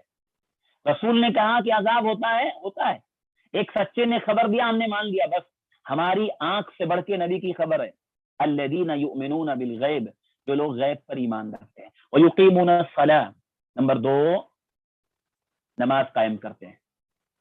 اب پہلا عقیدہ ہو گیا، پہلے اندر ایمان رکھ، غیب پر ایمان رکھ، جو بتا دیا گیا مان لے، چپ چاپ مان لے، کوئی بلا چونچرا، تو کیا ہوگا؟ تیرے لیے قرآن فائدہ دے گا، ہدایت تبھی ملے گی تیرے کو، قرآن سے فائدہ تم کو تبھی ہوگا جب تو غیب کو مانے گا۔ نمبر 2، پھر اب عملی زندگی میں کیا ہونا چاہیے؟ اس کا پریکٹیکل، تیری زندگی میں نماز، الذین ویقیمون الصلاۃ، اور نماز قائم کرتے ہیں، ومما رزقناہم ینفقون، اور جو ہم نے انہیں رزق دیا ہے اس میں سے خرچ کرتے ہیں۔ تو عملی زندگی میں نماز قائم کرتے ہیں۔ نماز قائم کرنے کا، نماز پڑھنا اللہ نے نہیں کہا، نماز قائم کرنا کہا۔ پڑھنا مطلب ٹھیک ہے، کبھی وقت نکال کے پڑھ لیا، کبھی پہلے پڑھ لیا، کبھی 2 نمازیں ایک ساتھ پڑھ تو رہا ہوں، پڑھنا نہیں، قائم کرنا۔ قائم کرنا مطلب ہوتا ہے نماز کو اس کے وقت پر، اس کے ارکان کے ساتھ پوری رعایت کرتے ہوئے، پورے آداب کے ساتھ نماز کو ادا کرنا، اور اگر مرد ہے تو اس کے لیے جماعت کے ساتھ مسجد میں جا کے نماز ادا کرنا، یہ ہے قائم کرنا۔ تو جو نماز قائم کرتے ہیں اور جو ہم نے رزق دیا ہے اس میں سے خرچ کرتے ہیں۔ رزق میں صرف یہی نہیں ہے کہ مطلب مال دولت، ہر طرح کا رزق جو اللہ نے انسان کو دیا ہے، ہر طرح کی ایبلٹی، صلاحیت جو اللہ کی طرف سے بندے کو ملی ہے، اس میں سے خرچ کرنا، دینا۔ یہ 3 باتیں ہوئی۔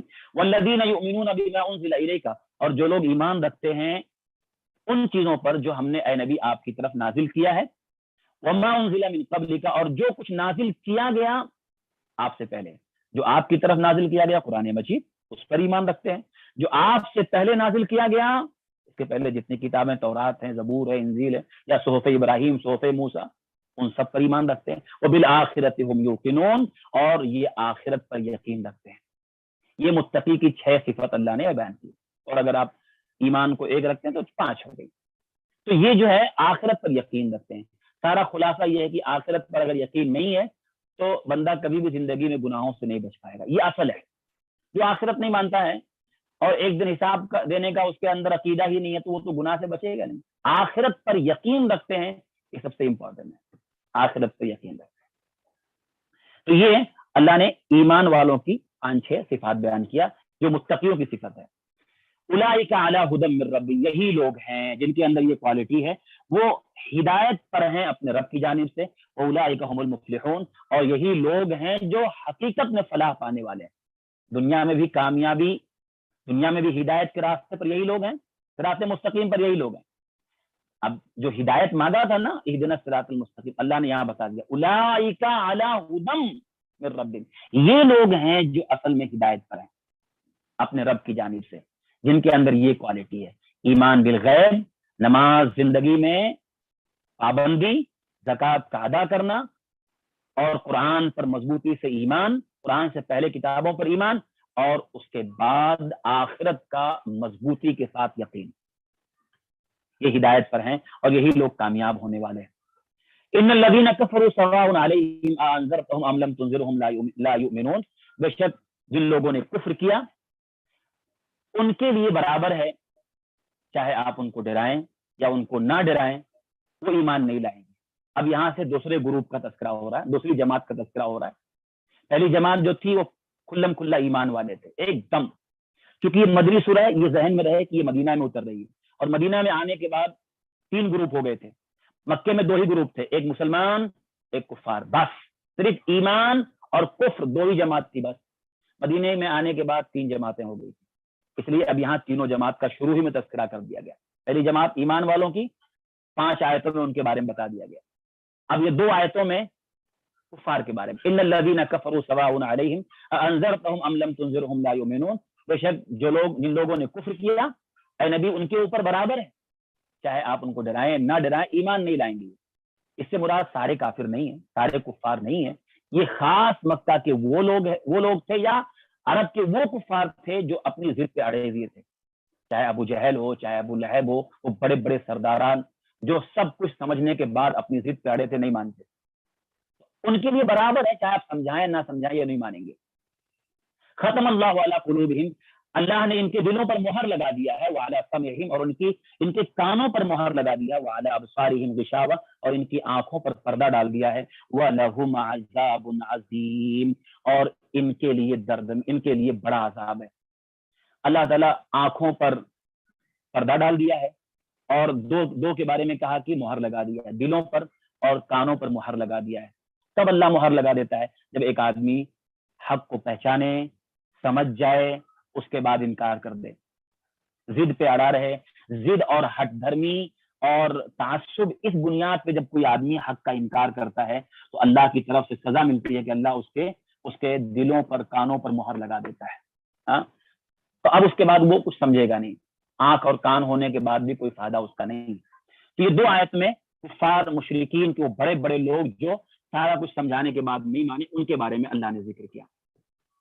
اب تیسرا گروپ جو اللہ نے تفصیل سے بیان کیا اور کئی آیتوں میں، دیکھیں ایمان والوں کا اللہ نے 5 آیت میں بیان کیا، 5 آیتوں میں بس، اور کفار کا اللہ نے 2 آیت میں بیان کیا، لیکن منافقین اللہ نے 13 آیت میں بیان کیا، 13 آیتیں، کیونکہ یہ نئی جماعت تھی جو مدینہ میں نکلی، اس سے پہلے یہ نہیں تھے، یہ وہ نئی جماعت تھی جو مدینہ میں برپا، اور یہ وہ کفار سے زیادہ خطرناک ہیں جن کا اللہ نے ابھی ذکر کیا۔ 2 آیتوں میں اللہ نے جن کا ذکر کیا نا، وہ تو کھلم کھلا کافر تھے، ان سے اتنا بڑا خطرہ نہیں تھا۔ دیکھیے جو کھلا ہوا دشمن ہو اس سے وہ اتنا بڑا خطرہ نہیں ہوتا ہے، لیکن جو چھپا ہوا دشمن ہو اس سے خطرہ زیادہ ہوتا ہے۔ تو ایک دشمن تو مسلمانوں کے وہ تھے جو ایک دم کھلم کھلا تھے، تو ان سے ٹھیک ہے، ان سے تو ہم نمٹ لیں گے، وہیں پر باہر ہی نمٹ لیں گے، لیکن ایک دشمن وہ جو ہمارے گھر میں ہے۔ اب مدینہ مسلمانوں کی ایک ریاست بن چکی تھی، ایک اسٹیٹ تھا مسلمانوں کا، تو جو باہر کا دشمن ہے اس سے تو ہم بارڈر پہ ہی نمٹ لیں گے، اس کو اندر نہیں آنے دیں گے، اس سے اتنا بڑا خطرہ نہیں تھا۔ لیکن کچھ دشمن وہ تھے جو اپنے اندر تھے، گھر کے اندر تھے، ریاست کے اندر تھے، ہمارے شہر میں تھے، وہ دشمن تھے، یہ زیادہ خطرناک ہوتا ہے۔ اس لیے اللہ نے تفصیل سے ان کے بارے میں بیان کیا۔ تو یہ بھی اصل میں کافر ہی تھے، لیکن دلوں میں اپنا کفر چھپائے تھے، ظاہر میں اسلام ظاہر کر رہے تھے اور دلوں میں کفر تھا۔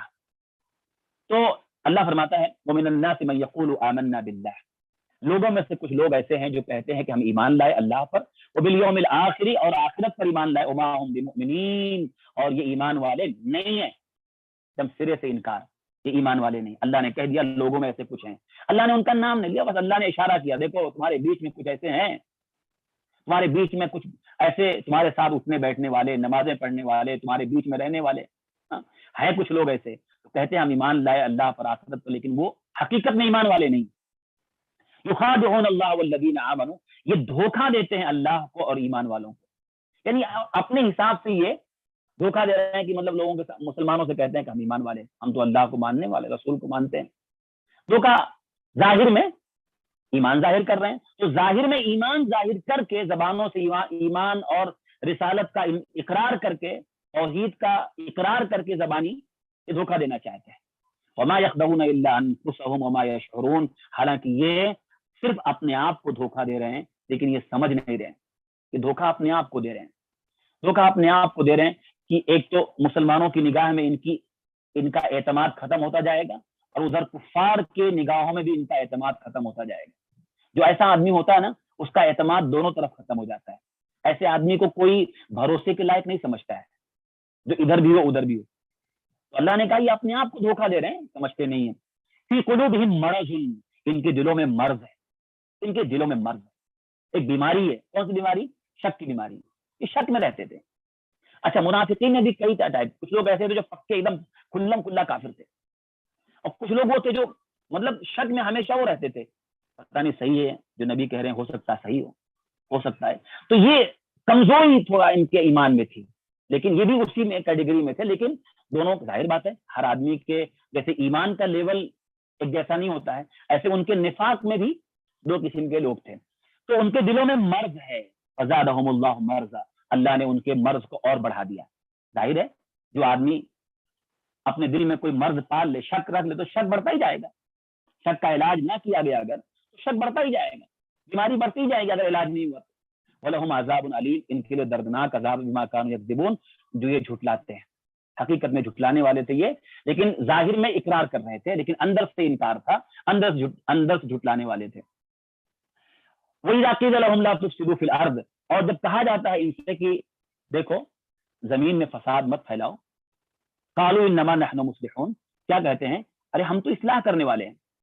جب ان سے کہا جاتا ہے دیکھو تم فساد مت پھیلاؤ، تم یہاں مسلمانوں کی باتیں سن کر کے ادھر جاتے ہو، ان کے پاس بیٹھتے ہو، ان کو بتاتے ہو بہت ساری باتیں، ہاں کفار یعنی یہود نصارہ۔ اب مدینے میں 3 قبیلہ یہودیوں کا تھا، ہاں تو اب وہی لوگ تھے جو اصل میں کفار میں سے تھے، تو اب جا کر کے وہاں بتانا ان کو۔ تو ان سے کہا جاتا ہے دیکھو زمین میں فساد مت پھیلاؤ، کیا کہتے ہیں؟ ہم تو اصلاح کرتے ہیں، یعنی ہم ان کے پاس جاتے ہیں تاکہ ہم آپس میں لوگوں کو ملائیں۔ جھوٹ بولتے تھے ایسا۔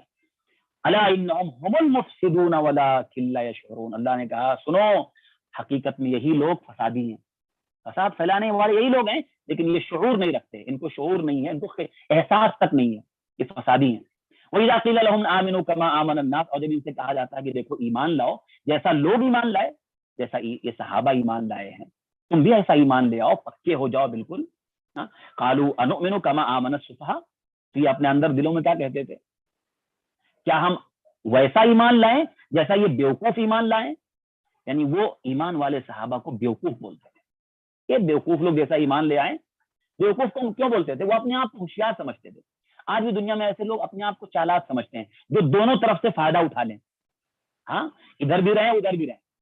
تو یہ اپنے آپ کو ہوشیار سمجھتے تھے کہ ہم تو ظاہر میں، اب ظاہر بات ہے کلمہ پڑھتے تھے، نمازیں پڑھتے تھے مسلمانوں کے بیچ میں، لیکن اندر تو کفر چھپائے ہوئے تھے۔ تو اب ظاہر میں اسلام قبول کرنے کی وجہ سے ان کے ساتھ مسلمانوں جیسا سلوک ہوتا تھا، ان کے ساتھ جو مسلمانوں کو عزت، جو مسلمانوں کو مال غنیمت، جو ساری چیزیں ان کو بھی ملتی تھی، اور ادھر بھی جاتے تھے ادھر بھی رہتے تھے۔ یہ اپنے آپ کو بہت ہوشیار سمجھتے تھے کہ ہم تو ہوشیار ہیں، دیکھو ہم تو دنیا سے فائدہ اٹھانے والے ہیں، یہ بیوقوف لوگ۔ اللہ نے کہا الا انہم هم السفہاء ولکن لا یعلمون، سنو حقیقت میں یہی لوگ بیوقوف ہیں لیکن یہ جانتے نہیں، بیوقوف یہ ہیں لیکن جانتے نہیں۔ وَإِذَا لَقُوا الَّذِينَ آمَنُوا قَالُوا آمَنَّا، اور جب یہ ملتے ہیں ایمان والوں سے تو کہتے ہیں کہ ہم ایمان لائے۔ جب کہیں ملاقات ہو گئی، راستے میں کہیں چلتے پھرتے مل گئے، کوئی مسلمان کوئی ایمان والا مل گیا تو کیا بولتے ہیں؟ ہم تو ایمان والے ہیں۔ وَإِذَا خَلَوْا إِلَىٰ شَيَاطِينِهِمْ، اور جب یہ تنہائی میں ہوتے ہیں اپنے شیطانوں سے، یعنی ان کے جو بڑے بڑے کفار شیطان، اللہ نے ان کو شیطان کہا، جب یہ اپنے شیطانوں کے ساتھ تنہائی میں ہوتے ہیں تو قالوا انا معکم انما نحن مستہزئون، تو ان سے کیا کہتے ہیں؟ ارے ہم تو تمہارے ساتھ ہیں، اور ہم تو ان سے مذاق کر رہے تھے، جو ہم نے ان کو بولا نا کہ ہم تو ایمان لائے، ارے وہ مذاق تھا، اصل میں ہم تمہارے ساتھ ہیں۔ تو یہ دیکھیں یہ ان کا اصل میں دھوکا تھا۔ اس طرح سے وہ دونوں طرف فائدہ اٹھانے کے لیے، لیکن اصل میں کفر ہی تھا ان کے اندر۔ اللہ یستہزئ بہم ویمدہم فی طغیانہم یعمہون، اللہ ان سے مذاق کر رہا ہے۔ یہ کیا بولتے تھے؟ ارے ہم تو ایمان والوں سے مذاق کر رہے ہیں لیکن اصل میں ہم تمہارے ساتھ ہیں، ایسا اپنے کافروں سے کہتے تھے۔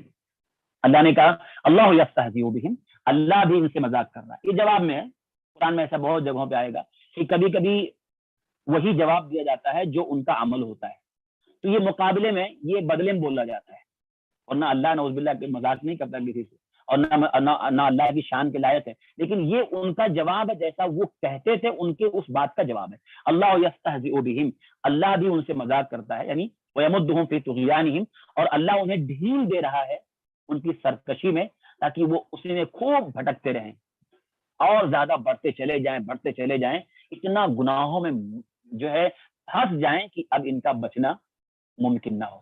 تو یہ اللہ کا ان کے ساتھ مذاق ہے کہ اللہ ان کو اتنا ڈھیل دے رہا ہے، خوب زیادہ چلے جاؤ اس میں۔ اولئک الذین اشتروا الضلالۃ بالہدی، یہی وہ لوگ ہیں جنہوں نے خرید لیا گمراہی کو بالہدی، ہدایت کے بدلے، ہدایت بیچ دیا، گمراہی خرید لیا۔ ظاہر میں ایمان کا دعویٰ کیا لیکن بدلے میں انہوں نے کفر لیا، اندر کفر تھا۔ فما ربحت تجارتہم وما کانوا مہتدین، اور ان کی تجارت ان کو نفع نہیں دی۔ جو انہوں نے تجارت کیا نا، تجارت میں کیا ہوتا ہے؟ کچھ بیچا جاتا ہے، کچھ لیا جاتا ہے، کچھ دینا کچھ لینا۔ تو انہوں نے بھی تجارت کیا، کیا کیا تجارت میں؟ انہوں نے کفر خریدا، گمراہی خریدا اور ہدایت دے دیا، ہدایت کے بدلے انہوں نے گمراہی خریدا۔ یہ تجارت ان کو نفع نہیں دی، وما کانوا مہتدین، اور نہ ہی یہ ہدایت والے ہیں۔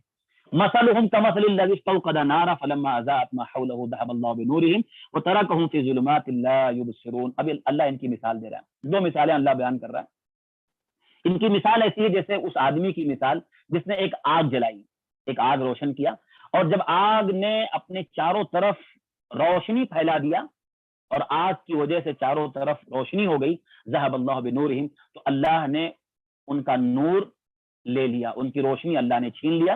وترکہم فی ظلمات لا یبصرون، اور ان کو اسی اندھیرے میں، تاریکی میں بھٹکتا ہوا چھوڑ دیا، اب وہ دیکھ نہیں پا رہے.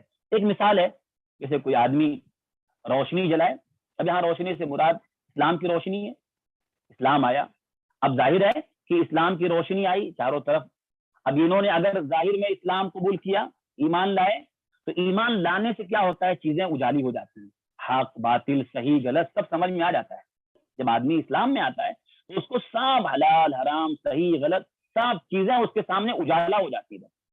تو ایسے اس آدمی کی مثال جیسے کوئی آدمی آگ جلائے اور آگ سے چاروں طرف روشنی پھیلے اور سب چیزیں دکھائی دینے لگے، اور اچانک کیا ہو، اللہ تعالیٰ وہ روشنی چھین لے، تو کیا ہوگا، پورا اندھیرا. ایسے ان کا معاملہ ہے کہ یہ اسلام قبول کیے شروع میں، تو کیا ہوا، اس سے ساری چیزیں ان کے سامنے روشن ہو گئی، صحیح غلط حق باطل. لیکن جب انہوں نے انکار کیا، اللہ نے وہ روشنی ایمان کی چھین لیا. اب یہ اندھیرے میں ہے، حقیقت میں ان کے دل اندھیرے میں ہے، بھٹک رہے ہیں. صم بکم عمی فہم لا یرجعون، یہ بہرے ہیں، گونگے ہیں، اندھے ہیں، اور وہ نہیں لوٹتے. یعنی اب یہ اتنا زیادہ اس کے اندر چلے گئے ہیں کہ حقیقت میں یہ بہرے گونگے اندھے نہیں تھے، ان کے پاس کان بھی تھے، آنکھیں بھی تھی، دل بھی تھے.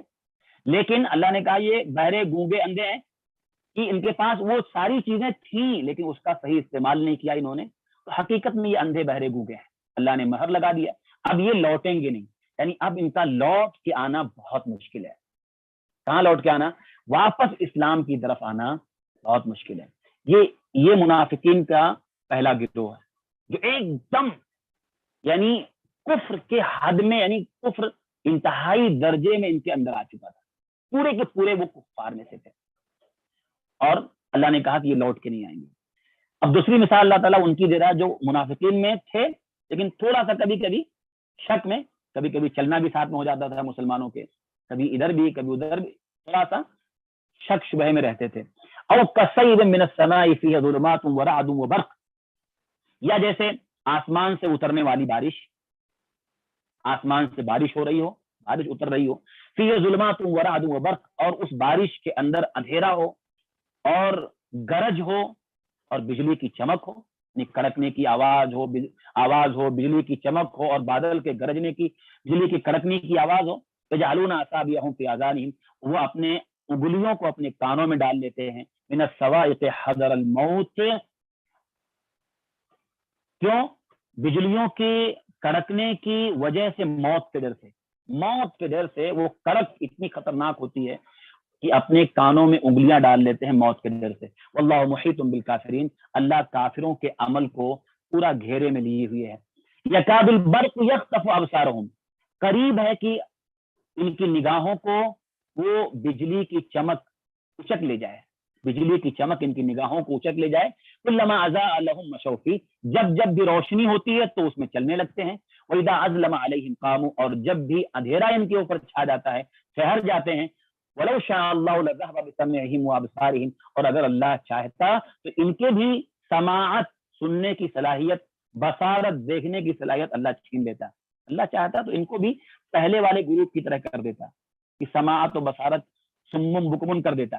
لیکن ان اللہ علی کل شیء قدیر، اللہ تعالیٰ ہر چیز، بے شک اللہ تعالیٰ ہر چیز سے قادر ہے. یہ دوسرا گروپ ہے جو اللہ نے ان کی مثال دیا، بارش ہو رہی ہے ایک دم، تو یہاں بارش سے مراد اسلام کی روشنی ہے، اسلام پورا نازل ہو رہا ہے، قرآن نازل ہو رہا ہے، اسلام. تو اسلام کی مثال بارش کی طرح سے ہے کہ اللہ کی طرف سے احکام نازل ہو رہے ہیں، چیزیں اتر رہے ہیں. تو بارش جیسے ہوتی ہے اور بارش میں اندھیرا بھی ہوتا ہے اور اس کے بعد بجلی چمکتی ہے تو اجالا بھی ہوتا ہے. اللہ نے کہا جیسے بجلی چمکتی ہے اجالا ہوا تو اس میں آدمی اجالے میں تھوڑا چیزیں دکھائی دینے لگتی ہیں، آدمی چلنے لگتا ہے. لیکن اچانک بجلی چمکنا بند ہوئی، اندھیرا ہوا تو آدمی وہاں ٹھہر جاتا ہے. یہی حال ان منافقین کا ہے. جہاں دیکھتے ہیں کہ اسلام پہ چلنے میں تھوڑا فائدہ ہے، تھوڑا مال غنیمت ملنے والا ہے، اچھے حالات ہیں، کوئی ٹینشن نہیں، راحت کے حالات ہیں، سب چمک دمک ہے، تو اسلام پہ تھوڑا چلتے ہیں. لیکن جیسے تھوڑا مصیبت آئی، تھوڑی تکلیف آ گئی، پریشانی آ گئی اللہ کی طرف سے، فوراً ٹھہر جاتے ہیں. تو یہاں اللہ نے ان کی ایک مثال دیا ہے کہ اسلام پہ کب چلتے ہیں، آگے بڑھتے ہیں، جب راحت کے حالات ہو، اچھے ہو، کوئی ٹینشن نہ ہو، ایک دم بالکل. آج مسلمانوں بھی بہت سارے ایسے لوگ ہیں، اچھے حالات بالکل سب اچھا ہے، نو ٹینشن، سب اچھے ہیں، کوئی ٹینشن نہیں، تو دین پہ چلتے ہیں. لیکن اللہ جب ان کو تھوڑا سا پکڑتا ہے، تھوڑی آزمائش ڈالتا ہے، مصیبتیں آئیں، پریشانیاں آئیں، فوراً دین سے دور ہو جاتے ہیں. یہی تو اللہ کا امتحان ہوتا ہے. یہ منافقین جو تھے، جن کے دلوں میں ایمان کی کمزوری تھی ایسا، تو وہ اسلام پہ چلتے تھے آرام کے حالات میں، جہاں فائدہ ہوتا تھا. جہاں تکلیف آئی، جہاں نبی کا حکم آیا نکلو، ابھی اسلام کے خلاف لوگ جمع ہو رہے ہیں، تم کو بھی نکلنا پڑے گا، اب وہاں ڈر گئے، موت کے ڈر سے نہیں جانا بھائی. یہ حال تھا. تو اللہ نے اس میں بیان کیا. تو یہ اتنی ساری آیتوں میں منافقین. تو یہ دیکھیں 3 گروپ کا تذکرہ اللہ نے شروع میں کیا ہے. ایک ایمان والے 5 آیتوں میں، 2 آیتوں میں کفار جو کھلم کھلا کفار تھے، 13 آیتوں میں وہ جماعت جو کھلم کھلا نہیں تھی، جو مسلمانوں کے بیچ میں تھی لیکن حقیقت میں مسلمانوں کے دشمن تھے. یہ منافقین تھے جو مدینہ میں آنے کے بعد یہ نکلے تھے. کیوں نکلے تھے؟ وفات کی وجہ سے، دنیا پرستی کی وجہ سے. اگر ظاہر میں ایمان نہیں لاتے تو کیا ہوتا؟ کھلم کھلا کافر ہوتے. تو ان کے ساتھ معاملہ جو ہے الگ سلوک کیا جاتا ان کے ساتھ، جو سلوک جو ہے یہود نصارہ کے ساتھ تھا ان کے ساتھ تھا. لیکن یہ دونوں طرف فائدہ چاہتے تھے، ادھر بھی رہیں ادھر بھی رہیں. اب آگے جو ہے توحید کی دعوت ہو رہی ہے. اللہ تعالیٰ سارے انسانوں کو بیان فرما رہا ہے جو اصل میں قرآن کے نازل ہونے کا اور نبیوں کے بھیجے جانے کا جو اصل مقصد ہے، اب یہاں سے شروع ہو رہا ہے. یا ایھا الناس اعبدوا ربکم الذی خلقکم من نفس واحدہ، اے لوگو عبادت کرو اپنے رب کی جس نے تم کو پیدا کیا اور ان لوگوں کو پیدا کیا جو تم سے پہلے تھے، لعلکم تتقون، تاکہ تم پرہیزگار بن جاؤ. یہاں اللہ نے سارے انسانوں سے کہا عبادت کس کی؟ ہماری پیدائش کا مقصد کیا ہے؟ بندگی، عبادت. عبادت صرف اپنے رب کی کرو جس نے تم کو پیدا کیا. مطلب جو پیدا کرنے والا ہے وہی معبود ہے. عبادت کا حق وہی رکھتا ہے جو پیدا کیا ہے. کس کو؟ تم کو بھی اور تم سے پہلے لوگوں کو پیدا کیا. اور عبادت اس لیے کرو تاکہ تم لعلکم تتقون، تاکہ تم بچنے والے بن جاؤ. کس سے بچنے والے بن جاؤ؟ شرک سے. شرک سے سب سے بڑا گناہ وہی ہے، شرک سے بچو. الذی جعل لکم الارض فراشا، جس نے بنایا تمہارے لیے، کہ اللہ کی اب قدرت کا ذکر ہو رہا ہے. الذی جعل لکم الارض فراشا، جس نے بنایا تمہارے لیے زمین کو بچھونا، والسماء بناء، اور آسمان کو چھت بنایا، وانزل من السماء ماء، اور آسمان سے نازل کیا پانی کو، فاخرج به من الثمرات رزقا لکم، اور پھر اس پانی کے ذریعہ تمہارے لیے پھلوں کا رزق نکالا. فلا تجعلوا للہ اندادا، تو دیکھو تم اللہ کے لیے کسی کو شریک مت کرو. وانتم تعلمون، اور تم جانتے بوجھتے ہو، جانتے بوجھتے تم اللہ کے ساتھ کسی کو شریک نہ کرو. تم جانتے ہو کہ آسمان اللہ نے بنایا، زمین اللہ نے بنائی، بارش وہ نازل کرتا، رزق وہ نکالتا، یہ سب تم جانتے ہو. یہ جانتے بوجھتے اللہ کے ساتھ کسی کو شریک نہ کرو. وَإِن كُنتُمْ فِي رَيْبٍ مِّمَّا نَزَّلْنَا عَلَىٰ عَبْدِنَا فَأْتُوا بِسُورَةٍ مِّن مِّثْلِهِ، اور اگر تم، اب یہاں وہی چیلنج ہے قرآن مجید کا جو شروع میں کہا گیا ذَلِكَ الْكِتَابُ لَا رَيْبَ فِيهِ، یہ کتاب اس میں کوئی شک نہیں ہے. اب یہاں چیلنج کیا جا رہا ہے. وَإِن كُنتُمْ فِي رَيْبٍ، اگر تم کو شک ہے، وہاں کہا گیا شک بالکل نہیں ہے، اب یہاں چیلنج. وَإِن كُنتُمْ فِي رَيْبٍ مِّمَّا نَزَّلْنَا عَلَىٰ عَبْدِنَا، اور اگر تمہیں شک ہے اس کے بارے میں جو ہم نے اپنے بندے پہ نازل کیا ہے، بندے سے مراد محمد رسول اللہ صلی اللہ علیہ وسلم، کہ جو ہم نے اپنے بندے پہ نازل کیا ہے، اگر تمہیں اس کتاب کے بارے میں شک ہے، فَأْتُوا بِسُورَةٍ مِّن مِّثْلِهِ، تو تم بھی اس جیسی ایک صورت بنا کے لے آؤ. چیلنج ہے تمہارے لیے، ایک صورت لے کے آ جاؤ. وَدْعُوا شُهَدَاءَكُم مِّن دُونِ اللَّهِ، اور اللہ کے سوا تمہارے جتنے بھی ہیں سب کو تم حاضر کر لو، بلا لو، سب کو بلا لو. یعنی جتنے تمہاری حمایتی ہیں، جتنے تمہارے گواہی دینے والے، تمہارا سپورٹ کرنے والے، وہ سارے لوگوں کو تم بلا لو. ان کنتم صادقین، اگر تم سچے ہو، اگر تم اپنے دعوے میں سچے ہو کہ یہ قرآن جو ہے گڑھی ہوئی کتاب ہے، اللہ کی طرف سے نہیں ہے، تم کو شک ہے، تم بھی ایک سورہ بنا کے لے آؤ، ایسا بنا کے لے آؤ. اچھا قرآن میں، اچھا یہ سورہ مدنی ہے، دیکھیے مدنی سورہ ہے، اور مکے میں ان کو پہلے چیلنج کیا جا چکا ہے، لیکن وہی چیلنج یہاں دہرایا جا رہا ہے. مکے میں کئی چیلنج ہوا ہے. آپ دیکھیے جو ہے وہاں پہلے اللہ نے 10 سورے بنا کے لانے کا ذکر کیا. پہلے اللہ نے پوری کتاب بنا کے لانے کا ذکر کیا کہ ٹھیک ہے ایسے تم بھی ایک کتاب لے آؤ, اگر تم بولتے ہو گڑا ہوا ایک کتاب لے آؤ. پھر اللہ نے تھوڑا اور کم کیا, ٹھیک ہے 10 سورے بنا کے لے آؤ. پھر اللہ نے تھوڑا اور کم کیا, ٹھیک ہے 1 سورہ بنا کے لے آؤ. یہ سب مکی صورتوں میں آ چکا ہے, لیکن یہ مدنی سورہ میں اللہ نے واپس جو ہے دہرایا, اسی کا تم کو اگر شک ہے تو 1 سورہ بنا کے لے آؤ. اور اکیلے نہیں, جتنے تمہارے حمایتی مددگار ہیں سب کو بلا لو, سب مل کے بڑے بڑے عربی جاننے والے بیٹھو, سر جوڑ کے بیٹھو اور مل کے مشورے سے 1 سورہ بنا کے لے آؤ. یہ چیلنج پہلے بھی تھا اور آج بھی ہے. فَإِن لَمْ تَفْعَلُوا وَلَن تَفْعَلُوا, اور اگر تم نہیں کر سکتے, وَلَن تَفْعَلُوا, اور ہرگز نہیں کر سکتے. اللہ نے یہ بھی کہا اگر تم نہیں کر سکتے اور ہرگز نہیں کر سکتے, فَاتَّقُوا النَّارَ الَّتِي وَقُودُهَا النَّاسُ وَالْحِجَارَةُ, تو دیکھو ڈرو اس آگ سے جس کا ایندھن انسان اور پتھر ہیں, جو آگ انسان اور پتھر سے بھڑکائی جائے گی. وہ عدت للکافرین, جو تیار کی گئی ہے کافروں کے لیے. اگر نہیں کر سکتے تو پھر ایمان لے آؤ, نہیں کر سکتے رسول کو مان لو, رسول کی دعوت کو مان لو, اور اپنی زندگی برباد مت کرو, آخرت برباد مت کرو, مان لو, اس آگ سے ڈرو. وبشر الذین آمنوا وعملوا الصالحات, اور اے نبی آپ بشارت دے دیجیے ان لوگوں کو جو ایمان لائے اور عمل صالح کیے, ان لہم جنات تجری من تحتها الانہار, کہ ان کے لیے باغات ہیں جن کے نیچے نہریں جاری ہیں. کلما رزقوا منها من ثمرۃ الرزق, جب جب بھی ان کو اس میں سے پھلوں کا رزق دیا جائے گا, قالوا, وہ کہیں گے ھذا الذی رزقنا من قبل, یہ تو اس سے پہلے بھی ہم یہ رزق دیے گئے ہیں دنیا کے اندر. وَأُتُوا بِهِ مُتَشَابِهًا, اور انہیں دیا جائے گا اس سے ملتا جلتا.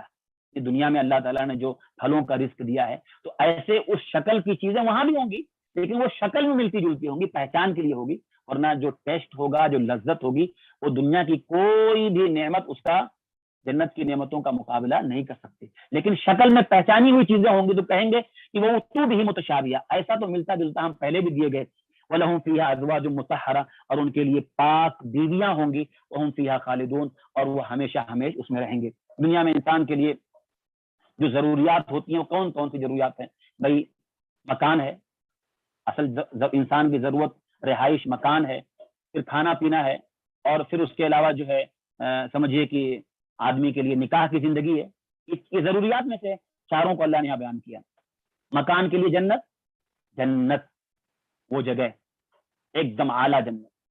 نمبر 2 کھانے پینے کے لیے اللہ نے بیان کیا پھلوں کا رزق اور جو بھی ہے, اور اس کے بعد بیویاں, اور پھر اللہ نے یہ بھی کہہ دیا ہمیشہ, کیونکہ اگر نعمت ملے اور نعمت ملنے کے بعد یہ خطرہ لگا رہے کبھی بھی چھن جائے گا, کبھی بھی چلا جائے گا, تو کیا ہوتا ہے لذت ختم ہو جاتی ہے. لیکن اگر یہ معلوم ہو کہ لذت کبھی, یہ نعمت کبھی جانے والی نہیں ہے, تو پھر کتنا مطلب مزہ آتا ہے, کتنا آدمی کی مطلب بڑھ جاتی ہے. تو اللہ نے کہا ہم فیہا خالدون, ہمیشہ رہیں گے, کبھی نکالے نہیں جائیں گے جنت. ان اللہ لا یستحی ان یضرب مثلا ما بعوضۃ فما فوقها, بے شک اللہ تعالیٰ نہیں شرماتا ہے یہ کہ مثال بیان کرے, مثلا ما بعوضہ, مثال بیان کرے کسی جو ہے مچھر کی, فما فوقها, یا اس سے اور چھوٹی چیز کی. اللہ تعالیٰ کسی مچھر کی مثال بیان کرنے میں یا مچھر سے بھی کوئی کمتر چیز ہو اس کی مثال دینے میں اللہ کو شرم نہیں آتی. یہ آیت اصل میں جو یہ منافقین یا جو کفار تھے جب قرآن مجید جیسی سورہ لانے کا چیلنج قبول نہیں کر پائے, اور چیلنج نہیں انہوں نے قبول کیا, اور ان کے پاس ہمت بھی نہیں تھی, لانے کی طاقت بھی نہیں تھی, جب نہیں لا پائے نا تو اب اس طرح سے اعتراض جڑ دیا قرآن پہ.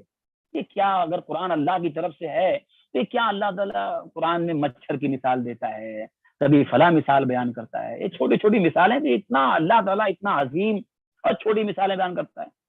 تو جب وہ چیلنج قبول نہیں کر پائے, پورا نہیں کر پائے, تو اعتراض کیا. اللہ نے اس کا جواب دیا. اللہ تعالیٰ کو کوئی شرم نہیں آتی ہے کہ وہ مچھر کی مثال بیان کرے.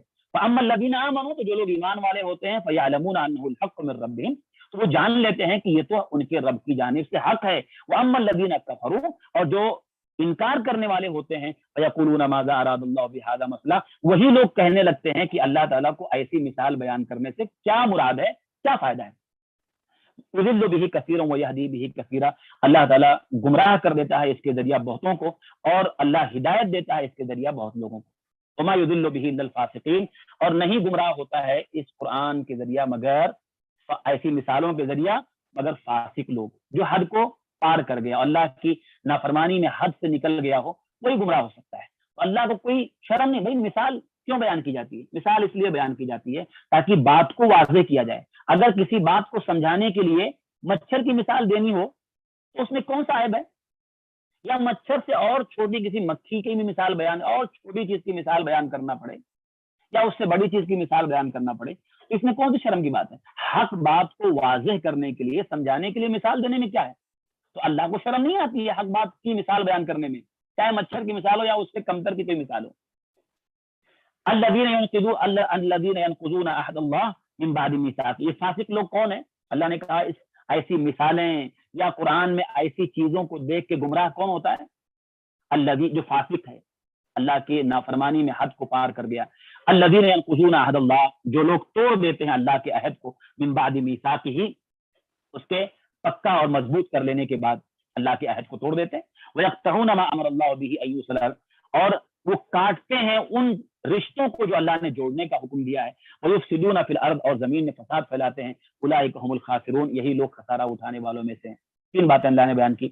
جو اللہ کا عہد ہوتا ہے توڑ دیتے ہیں. اللہ کا عہد ہے کہ ایمان لاؤ اور زندگی بھر اطاعت و فرما برداری میں گزارو، اس کو توڑ دیتے ہیں جیسے یہود نصارہ نے توڑ دیا. اور رشتہ داریوں کو توڑتے ہیں، کاٹ دیتے ہیں جو اللہ نے جوڑنے کا حکم دیا ہے، اور زمین میں فساد پھیلاتے ہیں.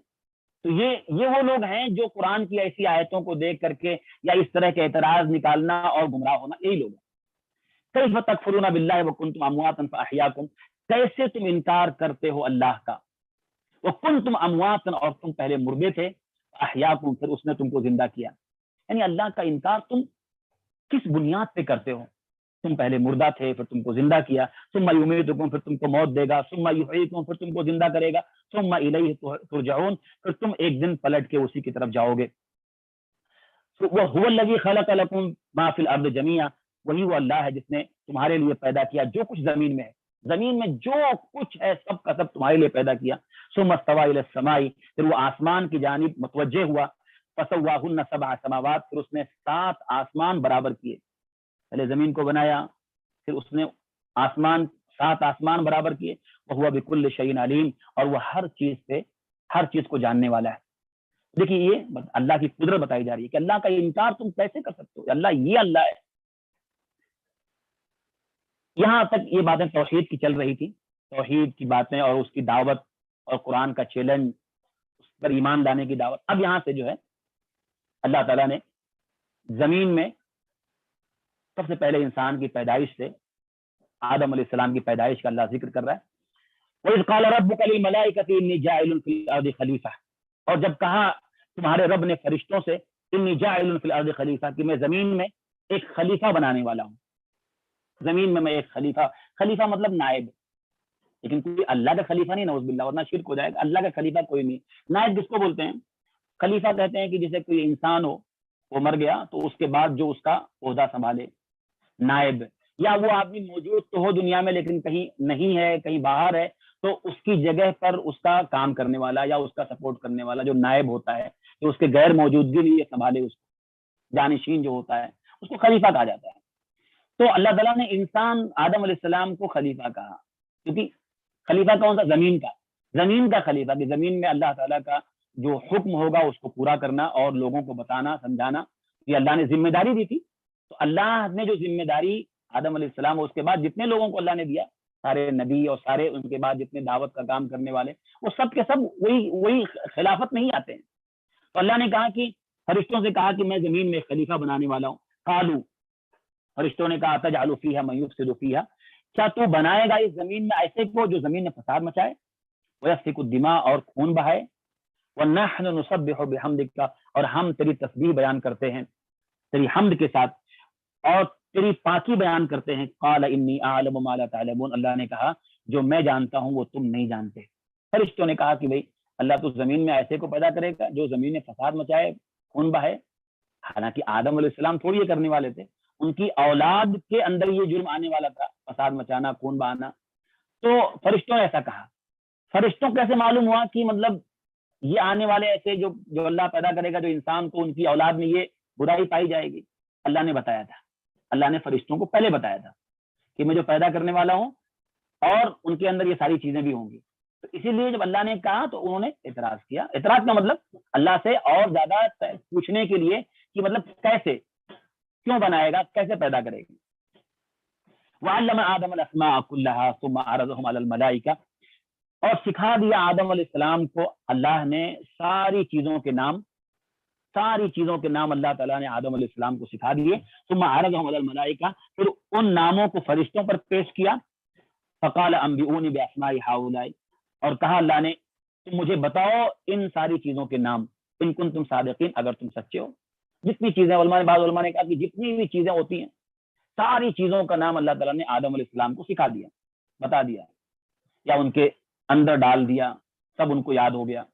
ہر چیز کے جتنی چیزیں دنیا میں آنے والی تھی وہ ساری چیزیں جو قیامت تک ہوں گی سب اللہ تعالیٰ نے آدم علیہ السلام کے اس میں ڈال دیا, فطرت میں ہی ڈال دیا, ان کے قلب میں یا ان کے دماغ میں ساری چیزیں بتا دیا. اللہ نے ہر چیزوں کے نام بتا دیے. اور پھر فرشتوں سے کہا کہ تم ان کے نام بتاؤ. تو انہوں نے کیا کہا, قالوا سبحانک لا علم لنا الا ما علمتنا, انہوں نے کہا کہ تو پاک ہے, لا علم لنا, نہیں ہمارے پاس علم مگر جتنا تو ہم کو سکھایا. اللہ جتنا تو ہم کو بتایا ہم اتنا ہی جانتے ہیں, اس کے علاوہ ہمارے پاس علم نہیں ہے. انک انت العلیم الحکیم, اور تو ہی علم والا اور حکمت والا ہے, بے شک تو علم والا اور حکمت والا ہے. ہم کو نہیں معلوم, جتنا تو نے ہم کو بتایا ہم کو اتنا ہی معلوم. معلوم ہوتا ہے کہ اللہ کے قریب رہنے والے فرشتوں کو بھی غیب نہیں معلوم ہے, وہ بھی غیب نہیں جانتے ہیں, وہ اتنا ہی جانتے ہیں جتنا اللہ نے بتایا ہے. جب فرشتوں کو غیب نہیں تو آپ بتائیے نبیوں کو غیب کہاں سے ہو سکتا ہے. جیسے بہت سارے لوگوں کا عقیدہ اس طرح ہو جاتا ہے. تو انہوں نے کہا اللہ جتنا تو نے ہم کو بتایا اتنے معلوم بس. قال یا آدم انبئهم باسمائهم, پھر اللہ نے کہا اے آدم تم ان چیزوں کے نام بتاؤ. فلما انبأهم باسمائهم, تو جب آدم علیہ السلام نے ان ناموں کو بتا دیا, ان چیزوں کے نام کی خبر دے دیا. قال الم اقل لكم انی اعلم غیب السماوات والارض, اللہ نے کہا کیا میں نے تم سے نہیں کہا تھا, کیا میں نے تم سے نہیں کہا تھا کہ بے شک میں آسمان و زمین کا غیب جاننے والا ہوں, میں سب سے زیادہ آسمان و زمین کا غیب جاننے والا ہوں. وَأَعْلَمُ مَا تُبْدُونَ وَمَا كُنتُمْ تَكْتُمُونَ, اور میں وہ جانتا ہوں جو تم چھپاتے ہو اور جو کچھ تم ظاہر کرتے ہو. تو مطلب آدم علیہ السلام کو یہ پہلی فضیلت آدم علیہ السلام کی ہے جو اللہ نے سارے فرشتوں کے سامنے ظاہر کیا. کون سی فضیلت؟ علم کی فضیلت. اور یہ بتانا مقصد تھا کہ دیکھو دنیا کی خلافت جو ہے سنبھالنا اور دنیا کی خلافت چلانا وہ صرف تسبیح, تمجید اور عبادت صرف یہی کام نہیں آتا ہے. جیسا کہ فرشتوں نے کہا کہ ہم تو تیری تسبیح بیان کرتے ہیں, تیری تمجید, تیری پاکی بیان کرتے ہیں. اللہ بتانا چاہتا تھا کہ دنیا کی خلافت, دنیا میں خلافت چلانا یہ صرف تسبیح, تحمید اور ذکر یہی کام نہیں آئے گا, بلکہ علم بھی ضرورت ہے. چیزوں کے نام بھی جاننا چاہیے, ساری چیزوں کے بارے میں علم بھی ہونا چاہیے. یہ اللہ نے پہلی بتائی فضیلت جو ہے علم کی فضیلت آدم علیہ السلام کو اللہ نے سارے فرشتوں کے سامنے. وَإِذْ قُلْنَا لِلْمَلَائِكَةِ اسْجُدُوا لِآدَمَ, اب دوسری فضیلت آدم علیہ السلام کی. اور جب ہم نے کہا فرشتوں سے کہ سجدہ کرو آدم کا, فَسَجَدُوا إِلَّا إِبْلِيسَ, سارے فرشتوں نے سجدہ کیا سوائے ابلیس کے. ابا واستكبر, اس نے انکار کیا اور تکبر کیا. وَكَانَ مِنَ الْكَافِرِينَ, اور وہ کافروں میں سے تھا. وہ کافروں میں سے تھا, یا بعد میں علماء نے کہا کہ وہ کافر ہو گیا. تو ایک بات یہ ہے کہ اللہ نے سارے فرشتوں کو حکم دیا اور ابلیس کو بھی حکم تھا. یہاں اللہ نے ان شارٹ بیان کیا.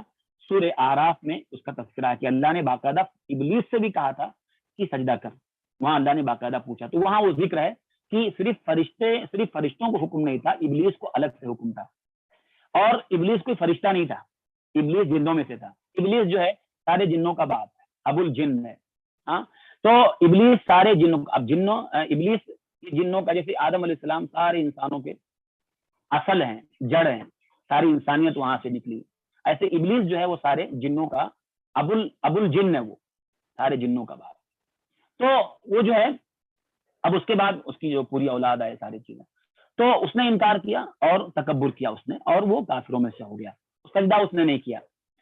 تو قلنا یا آدم اسکن, اب پورا آگے آئے گا, سجدہ نہیں کیا تو پھر آگے کیا کئی صورتوں میں آئے گا.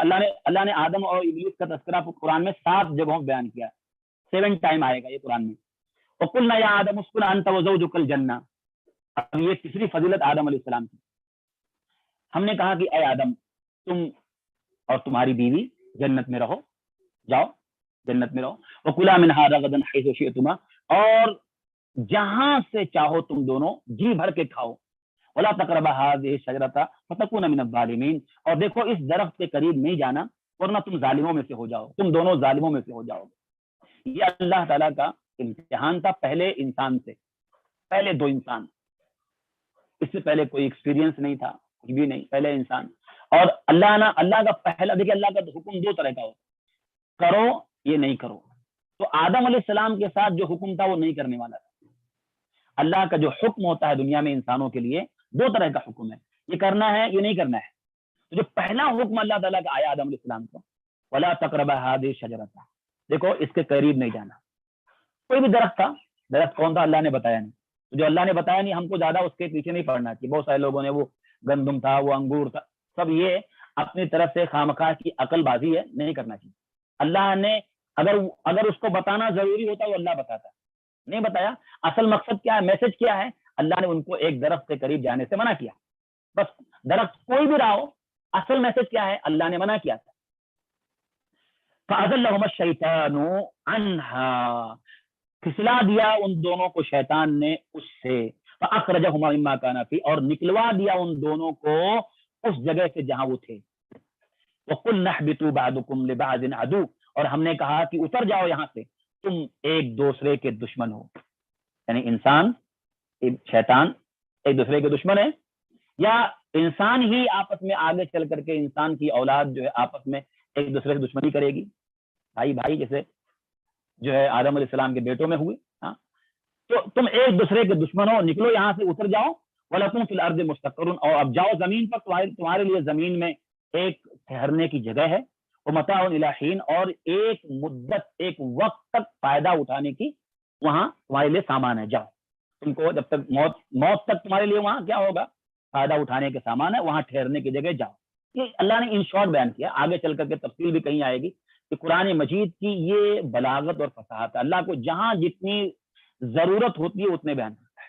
تو اللہ نے یہاں ان شارٹ بیان کیا کہ اللہ نے حکم دیا تھا، شیطان نے پھسلا دیا، اور اس کے بعد جو ہے دونوں کو اللہ تعالیٰ نے، آدم علیہ السلام کو، ہوا کو زمین پہ نازل کیا، بھیج دیا اور کہا جاؤ. اچھا ساتھ میں ابلیس بھی، سب کو اتارا اللہ نے. فَتَلَقَّىٰ آدَمُ مِن رَّبِّهِ كَلِمَاتٍ فَتَابَ عَلَيْهِ، پھر سیکھ لیا آدم علیہ السلام نے اپنے رب سے کچھ کلمات. فَتَابَ عَلَيْهِ، تو اللہ نے ان کی توبہ قبول کیا. إِنَّهُ هُوَ التَّوَّابُ الرَّحِيمُ، بے شک وہ توبہ قبول کرنے والا اور رحم کرنے والا ہے. گناہ ہوا، غلطی ہوئی، شرمندگی ہوئی، تو اللہ، اب ظاہر بات ہے پہلے انسان تھے، اب کیسے اللہ سے توبہ کریں، پہلے سے معلوم بھی نہیں تھا.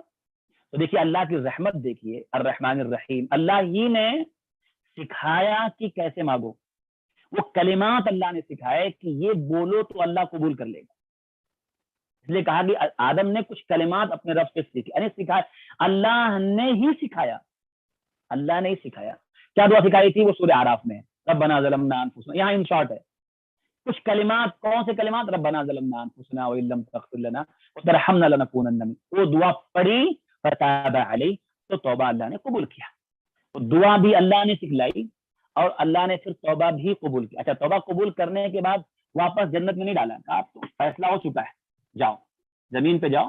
توبہ قبول ہوگی مطلب اب وہ گناہ کی سزا نہیں ملے گی، لیکن اب دنیا میں جاؤ، واپس اس جنت میں جانے کے لیے اب میرا امتحان ہوگا. اب تمہارے پاس ہماری طرف سے ہدایتیں آئیں گی، شریعتیں آئیں گی.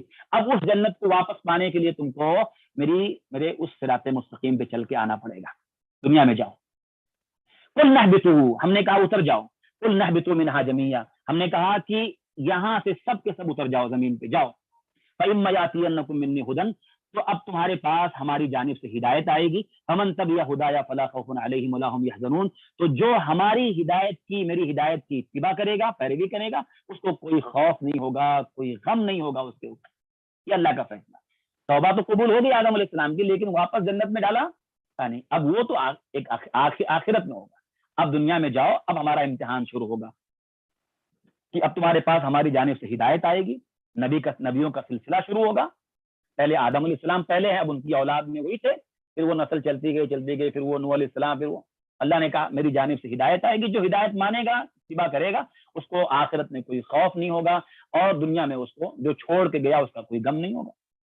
والذین کفروا وکذبوا بآیاتنا اولئک اصحاب النار، اور جو لوگ انکار کیے، کفر کیے، جن لوگوں نے کفر کیا اور جھٹلا دیا ہماری آیتوں کو، وہی لوگ اولئک اصحاب النار، یہی لوگ جہنم والے ہیں. ہم فیہا خالدون، ہمیشہ اس میں رہیں گے.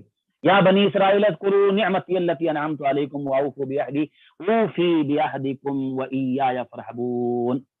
اب یہاں سے بنی اسرائیل کا تذکرہ شروع ہو رہا ہے، اس کو یاد رکھیں. اب یہ لمبا سلسلہ چلے گا، ہاں سمجھے کہ اخیر تک آپ پڑھتے چلے، اور بھی آگے جائے گا، لیکن یہ کہ آپ سمجھیں کہ جو ہے سمجھو 14 رکوع تک پورا جو ہے بنی اسرائیل، جو اسرائیل یعقوب علیہ السلام کا لقب تھا. حضرت یعقوب علیہ السلام کا ایک ٹائٹل، ایک نام یا ایک لقب ان کا اسرائیل تھا. اسرائیل مطلب اللہ والا، تو ان کا ایک لقب ٹائٹل تھا. تو ان کی جو اولاد آئی تو بنی اسرائیل ہے. تو اب یہاں سے بنی اسرائیل کا تذکرہ شروع ہو رہا ہے، اور بنی اسرائیل کو اللہ نے جو جو نعمتیں دی تھیں، ان نعمتوں کا اللہ کا پورا انعام، جو ان کے اوپر اللہ کا احسان انعام تھا، وہ تذکرہ آئے گا.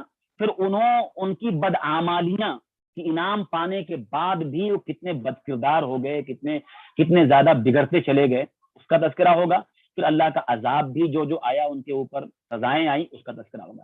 تو گویا کہ بعض علماء نے کہا کہ 10 اللہ کے انعامات ہیں، 10 سزائیں اللہ کی ان کے اوپر آئیں، اور اس کے ساتھ ساتھ 10 ان کی بدعمالیاں، وہ سب کا تذکرہ اس میں اللہ نے کیا. یا بنی اسرائیل اذکروا نعمتی التی انعمت علیکم، اے بنی اسرائیل یاد کرو میری نعمت کو جو میں نے تم پر انعام کیا.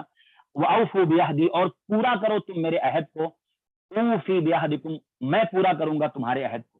تو میرا وعدہ تم پورا کرو، یعنی ایمان لانے کا، اور جو ہے میرے سیدھے راستے پہ چلنے کا، اور جو تمہارے ساتھ میرا وعدہ ہے مدد کرنے کا، میں پورا کروں گا. وَإِيَّايَ فَارْحَبُونَ، اور دیکھو تم مجھ ہی سے ڈرو.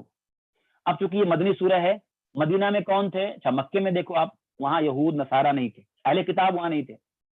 اب یہ اہل کتاب جو تھے وہ مدینہ کے اندر 3 یہودیوں کے قبیلے تھے، بنو قینقاع، بنو نذیر، بنو قریظہ. اب ظاہر ہے ان کو دعوت دی جا رہی ہے، ان کو اب ان کے سامنے جو ہے یہ پورا ان کے باپ دادا کی ہسٹری بتائی جا رہی ہے کہ تمہارے باپ دادا نے کیا کیا جرم کیا ہے اور کیا ساری چیزیں، اور اس کو بتا کے ان کو دعوت دی جا رہی ہے. تو اللہ نے کہا کہ اے بنی اسرائیل یاد کرو جو نعمتیں ہم نے تم کو دیا تھا. دیکھیے بنی اسرائیل نا پہلے کی امت مسلمہ ہے، پہلے کی امت مسلمہ ہے، اس کو یاد رکھیں. پہلے سب پوری دنیا میں اللہ کی نگاہ میں سب سے زیادہ فضیلت والی امت یہی تھی. اللہ نے بہت انعام کیا اس کے، بہت انعام کیا. وَآمِنُوا بِمَا أَنزَلْتُ مُصَدِّقًا لِمَا مَعَكُمْ، اور دیکھو ایمان لے آؤ جو میں نے نازل کیا ہے، جو تصدیق کرنے والی ہے اس چیز کی جو تمہارے پاس ہے.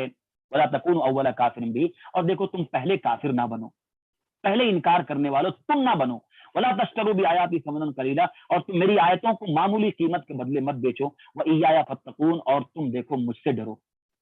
یہ بتایا جا رہا ہے دیکھو تم ایمان لے آؤ، یہ رسول جو تمہارے پاس آئے ہیں ایسی چیز لے کے آئے ہیں جو تمہارے پاس پہلے سے تورات جو موجود ہے، جو بشارتیں اس میں ہیں، سب کی تصدیق کرنے والی ہے.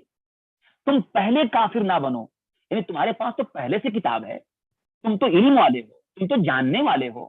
اگر تم ہی انکار کر دو گے جان بوجھ کر کے، تو دوسرا آدمی جس کو تو معلوم ہی نہیں ہے تو وہ تو معذور ہے. کہ تم پہلے کافر نہ بنو، تم پہلے انکار کرنے والے نہ بنو. کتنا پیار سے جملہ ہے دیکھو، وَلَا تَكُونُوا أَوَّلَ كَافِرٍ، اور میری آیتوں کو معمولی قیمت کے بدلے مت بیچو، یعنی غلط مسئلے بیان کر کے، یا اس طرح سے آیتوں کو چھپا کر کے، آیتوں کو یہاں وہاں کر کے، جیسا کہ یہود نصارہ نے کیا، اہل کتاب نے کیا، بنی اسرائیل نے کیا. میری آیتوں کو معمولی قیمت کے بدلے مت بیچو، یعنی انہیں ان کی آیتوں کو چھپانا، غلط فتوے دینا، غلط مسئلے بیان کر کے اللہ رسول کی طرف لگا دینا مت کرو ایسا. وَلَا تَلْبِسُوا الْحَقَّ بِالْبَاطِلِ، اور دیکھو تم حق اور باطل کو گڑبڑ مت کرو، آپس میں مکس اپ مت کرو. وَتَكْتُمُوا الْحَقَّ وَأَنْتُمْ تَعْلَمُونَ، اور حق کو چھپاؤ مت اور تم جانتے ہو. حق اور باطل کو مکس اپ مت کرو، کنفیوز مت کرو لوگوں کو، اور حق کو چھپاؤ مت اور تم جانتے ہو اس بات کو کہ یہ غلط ہے. وَأَقِیمُوا الصَّلَاةَ، دیکھو نماز قائم کرو. وَآتُوا الزَّکَاةَ، اور زکات دو. وَارْکَعُوا مَعَ الرَّاکِعِینَ، اور رکوع کرنے والوں کے ساتھ رکوع کرو. أَتَأْمُرُونَ النَّاسَ بِالْبِرِّ وَتَنْسَوْنَ أَنفُسَکُم، کیا تم لوگوں کو بھلائی کا حکم دیتے ہو اور خود اپنے آپ کو بھول جاتے ہو. وَأَنْتُمْ تَتْلُونَ الْکِتَابَ أَفَلَا تَعْقِلُونَ، اور تم کتاب کی تلاوت بھی کرتے ہو، کیا تم عقل نہیں رکھتے. کچھ ایسے بھی بنی اسرائیل کا ایک جرم یہ بھی تھا، ان کی ایک بدعمالی یہ بھی تھی، لوگوں کو بھلائی کا حکم دینا، لوگوں کو بتانا، لیکن اپنا خود نہیں کرنا. کچھ لوگ ایسے بھی تھے، خود عمل نہیں کرنا اور کتاب پڑھتے بھی تھے. اللہ نے کہا کہ تم ایسا کیوں کرتے ہو. اور وہ حدیث بھی ہے نا، ابن ماجہ کی روایت ہے کہ قیامت کے دن جہنم میں ایک آدمی، اس کی اتڑیاں پوری باہر نکل جائے گی، اور وہ اپنی اتڑیوں کو لے کر کے مطلب گھومے گا ایسے چاروں طرف، جیسے کوئی آدمی گدھا اپنے چکی کے ارد گرد گھومتا ہے چاروں طرف، تو ایسے آتڑی کے چاروں طرف گھومے گا لے کر کے، تو لوگ کہیں گے جہنم میں اس کو، ارے تیرا حال کیسا ہو گیا، تو دنیا میں تو ہی تھا نا جو ہم کو بھلائی کا حکم دیتا تھا، برائی سے روکتا تھا۔ کہے گا ہاں میں تم کو بھلائی کا حکم دیتا تھا لیکن خود نہیں کرتا تھا، اور تم کو برائی سے روکتا تھا اور میں خود وہ کرتا تھا۔ تو یہ اللہ کے نزدیک بہت سخت چیز ہے کہ آدمی کسی کو بھلائی کا حکم دے، خود نہ عمل کرے۔ تو اللہ نے ان کو ایسا، بنی اسرائیل کے اندر کچھ لوگ ایسے تھے۔ وَاسْتَعِينُوا بِالصَّبْرِ وَالصَّلَاةِ، اور دیکھو تم مدد طلب کرو صبر اور نماز کے ذریعہ سے۔ وَإِنَّهَا لَكَبِيرَةٌ إِلَّا عَلَى الْخَاشِعِينَ، اور بے شک نماز بہت بھاری ہے مگر بھاری نہیں ہے ڈرنے والوں پر، جو اللہ سے ڈرنے والے ہیں، عاجزی کرنے والے، گڑ گڑانے والے، ان کے لیے نماز بھاری نہیں ہے۔ معلوم ہوتا ہے کہ ہر پریشانی اور مصیبت میں آدمی کے لیے دو سہارا ہے جو اس کو مدد کرنے کے لیے، ایک صبر ہے اور ایک نماز ہے، بہت بڑا سہارا ہوتا ہے۔ اور نماز بہت بھاری چیز ہے، لیکن شیطان کیا کرتا ہے، ہر مصیبت میں سب سے پہلے انسان کی نماز غائب کراتا ہے اور صبر ہاتھ سے چھڑوا دیتا ہے۔ صبر گیا اجر گیا، نماز گئی دین سے نکلا، تو دونوں شیطان کیا کرتا ہے، اس سے دور کر دیتا ہے۔ اللہ نے کہا کہ مدد طلب کرو ان چیزوں کے ذریعہ۔ الذین یظنون انہم ملاقو ربہم، نماز کس کے اوپر بھاری نہیں ہے، جو اللہ سے ڈرنے والے، خشوع کرنے والے، عاجزی کرنے والے، جو الذین یظنون انہم ملاقو ربہم، جو گمان یقین رکھتے ہیں کہ وہ اپنے رب سے ملاقات کریں گے، وانہم الیہ راجعون، اور وہ اپنے رب کی طرف پلٹ کے جانے والے ہیں، جن کو یقین ہے کہ وہ اپنے رب سے ملنے والے ہیں، اور جن کو یقین ہے کہ ایک دن اللہ کے سامنے پلٹ کے جانا ہے، ان کے لیے نماز بھاری نہیں ہے۔ جس کو اپنے رب سے ملنے کا شوق ہو، نماز اس کے لیے بھاری نہیں ہے۔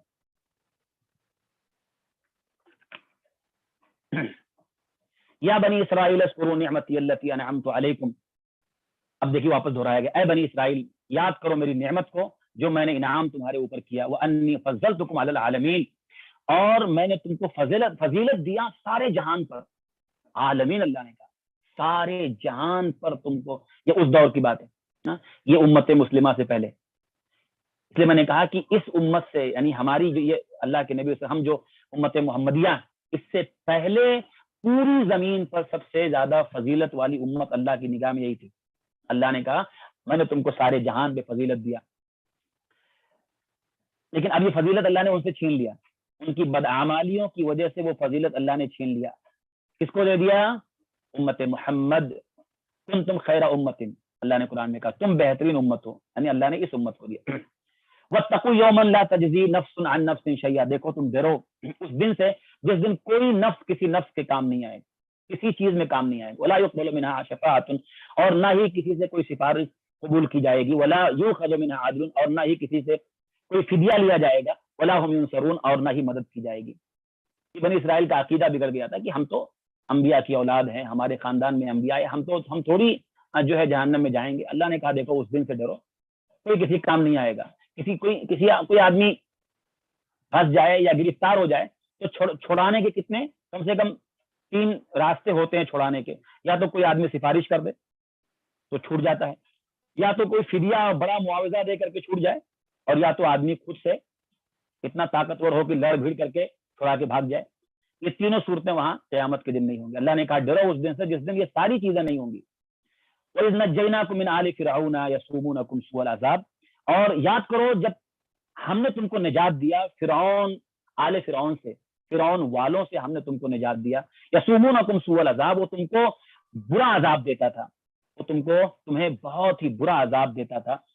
یذبحون ابناءکم، وہ قتل کرتے تھے تمہارے بیٹوں کو، ویستحیون نساءکم، اور وہ چھوڑ دیتے تھے، زندہ چھوڑ دیتے تھے تمہاری عورتوں کو۔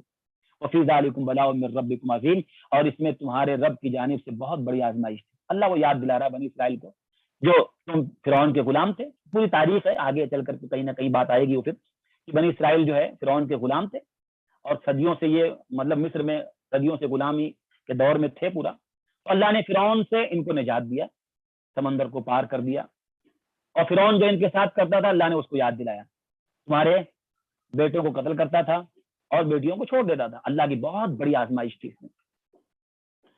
وَإِذْ فَرَقْنَا بِكُمُ الْبَحْرَ فَأَنْجَيْنَاكُمْ وَأَغْرَقْنَا آلَ فِرْعَوْنَ وَأَنْتُمْ تَنظُرُونَ، اور جب ہم نے پھاڑ دیا تمہارے لیے سمندر کو، اور ہم نے تم کو نجات دیا، اور آل فرعون والوں کو ڈبو دیا، اور تم اسے دیکھ رہے تھے، یعنی تمہاری نگاہوں کے سامنے ایسا ہوا تمہاری نگاہوں کے سامنے فرعون ڈوبا، تم نے دیکھا اس کو، یہ ہم نے کیا.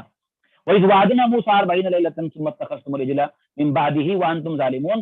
اور جب ہم نے وعدہ کیا موسیٰ علیہ السلام سے 40 راتوں کا، پھر تم نے بچڑے کو معبود، پھر تم نے بنا لیا بچڑے کو معبود بنا لیا، وَأَنْتُمْ ظَالِمُونَ، اور تم ظالم تھے. یعنی اللہ پورا یاد دلا رہا ہے. دیکھ پورا یہ میں بتانا پورا آگے چل کے پورا بنی اسرائیل کے بارے میں کہ اللہ تعالیٰ نے جب یہ لوگ فرعون سے بچ کے نکلے ہیں، فرعون سے جب بچ کے نکلے ہیں، سمندر پار کیا انہوں نے، تو جو ہے میدان تیہ میں جو ہے بعض جو میدان تھا، تو اس میدان میں جب وہ گئے ہیں تو صحرا، جو پورا صحرا تھا، صحرائے سینا جس کو کہا جاتا ہے، تو اس میں جب گئے ہیں تو اب اللہ تعالیٰ، اب ان کے پاس ابھی تک کوئی کتاب اللہ نے موسیٰ علیہ السلام کو نہیں دیا. موسیٰ علیہ السلام کو اللہ تعالیٰ نے 40 رات اور دن ملا کے 40 دنوں کے لیے اللہ نے 40 رات، یہاں رات کہا گیا لیکن دن بھی سے مراد ہے، 40 دن 40 رات اللہ نے موسیٰ علیہ السلام کو بلایا طور پہاڑ کے پاس کہ وہی کتاب تورات دینے کے لیے. موسیٰ علیہ السلام چلے گئے. ان کے جانے کے بعد پیچھے یہ قوم کے کچھ لوگوں نے، بہت سے لوگوں نے کیا کیا، بچڑے کو معبود بنا لیا. اللہ کہہ رہا وَأَنْتُمْ ظَالِمُونَ، اور تم ظالم تھے. یعنی سب سے بڑا ظلم تو شرک ہے. تو موسیٰ علیہ السلام کے جانے کے بعد تم نے شرک کر دیا. تم کو ہم نے نجات دیا، اس شرک سے بچا کے لائے تھے. جہاں فرعون، جہاں شرک ہوتا تھا، اس شرک کی بستی سے تم کو ہم نجات دے کر کے لے کے آئے تھے، غلامی سے بچا کے لائے تھے، پھر تم شرک کر بیٹھے. ثم عفونا عنکم من بعد ذلک، پھر بھی ہم نے تم کو معاف کر دیا اس کے بعد بھی، لعلکم تشکرون، تاکہ تم شکر کرو. وَإِذْ آتَيْنَا مُوسَى الْكِتَابَ وَالْفُرْقَانَ لَعَلَّكُمْ تَهْتَدُونَ، اور جب ہم نے دیا موسیٰ علیہ السلام کو کتاب، والفرقان، اور فرقان یعنی حق اور باطل میں فرق کرنے والی چیز، لعلکم تہتدون، تاکہ تم ہدایت پاؤ. وَإِذْ قَالَ مُوسَىٰ لِقَوْمِهِ يَا قَوْمِ إِنَّكُمْ ظَلَمْتُمْ أَنفُسَكُمْ بِاتِّخَاذِكُمُ الْعِجْلَ، اور جب کہا موسیٰ علیہ السلام نے اپنی قوم سے کہ اے میری قوم، بے شک تم نے اپنے اوپر بہت بڑا ظلم کیا ہے، بِاتِّخَاذِكُمُ الْعِجْلَ، بچڑے کو معبود بنا کر کے. فَتُوبُوا إِلَىٰ بَارِئِكُمْ، تو تم توبہ کرو اپنے پیدا کرنے والے کی بارگاہ میں.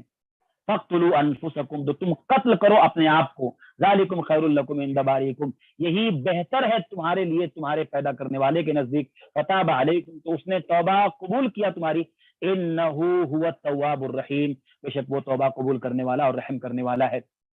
اب یہ جو ہے جیسے ہر شریعت میں الگ الگ حکم ہوتے تھے، تو بنی اسرائیل میں ایک شرک کی جو سزا تھی نا، وہ قتل تھی. بنی اسرائیل میں شرک کی سزا قتل تھی، اس شریعت میں تھی. تو جو ہے جب انہوں نے، جن لوگوں نے بچڑے کو معبود بنایا اور پورا مجاور بن کے بیٹھے تھے موسیٰ علیہ السلام کے آنے کے بعد جو بھی تھے، تو اللہ نے ان کی توبہ قبول کرنے کا ہے کہ بھائی جو ان کو قتل کرو، جن لوگوں نے کیا ہے آپس میں ایک دوسرے قتل کرو. تو ایسا ہوا ان لوگوں نے باقاعدہ جو ہے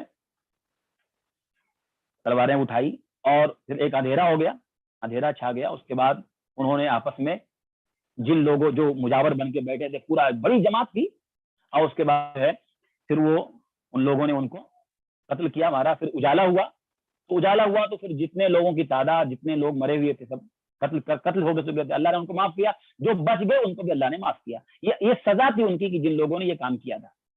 تو اللہ نے وہی بات یہاں اللہ نے ذکر کیا کہ تم آپس میں ایک دوسرے کو قتل کرو، یہی تمہاری سزا ہے، اللہ کے نزدیک یہ بہتر ہے.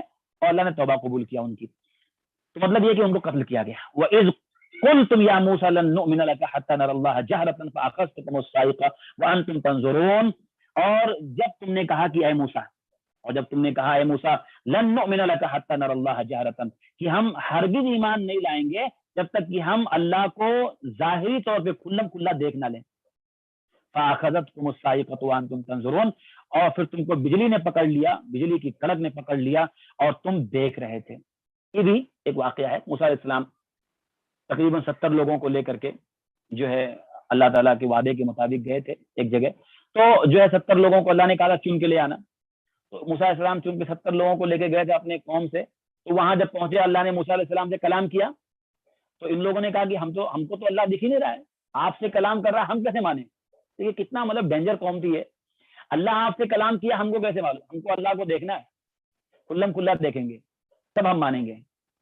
ان کو اللہ کی سزا آئی کہ سب کے سب وہی زلزلہ ایسا ہے کہ سب مر گئے، بجلی کی کڑک آئی، سب مر گئے.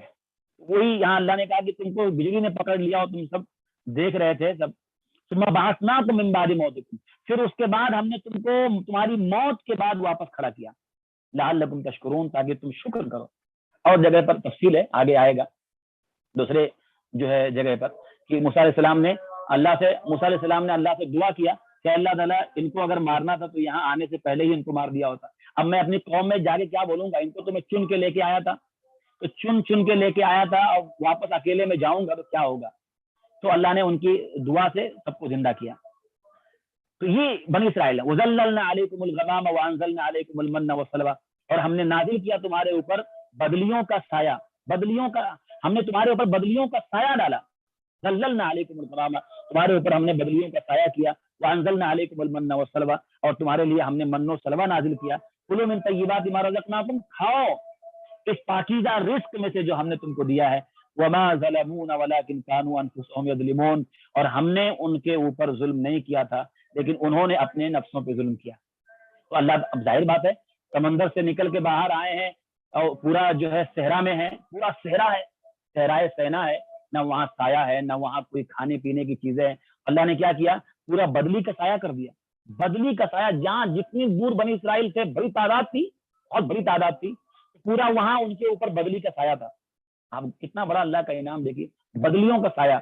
اور کھانے کے لیے من و سلوا نازل ہو رہا ہے کہ ایسے جو ہے زمین، اس صحرا میں جہاں کوئی چیز پودا اگتا نہیں ہے، لیکن وہاں اللہ تعالیٰ نے اس صحرا میں ان کے لیے من اگایا، یعنی ایسا ایک گونج کی طرح سے میٹھا اور بالکل جو ہے لسار دار چیزیں ہوتی تھی، جو گریوی کی طرح ہوتی تھی، گریوی کی طرح وہ اگتا تھا زمین سے.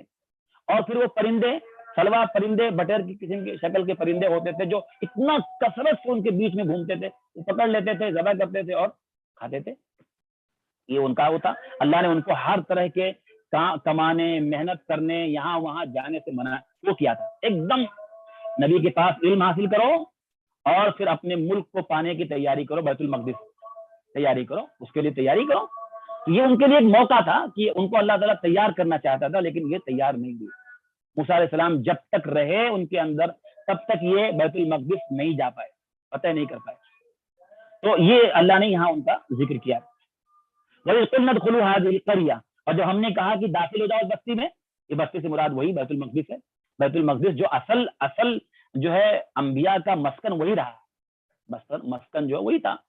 تو اب ان کو وہاں جانا تھا بیت المقدس، ان کا پرانا علاقہ وہی تھا، وہیں سے تو یہ بنی اسرائیل وہاں جا کے آباد ہوئے تھے. یعنی حضرت یعقوب علیہ السلام وہیں سے تو گئے تھے اور وہیں جا کر کے وہاں یوسف علیہ السلام نے بلایا تو وہاں آباد. اب واپس ان کو اللہ نے کہا یہ تمہارا علاقہ ہے، تمہاری بستی، تمہارا گاؤں یہ ہے، اس کو فتح کرو. وہاں پر ظالم قوم آباد کی، مشرک اور ظالم لوگ وہاں اس بستی، وہ پورا علاقے کو قبضہ کر کے بیٹھے تھے.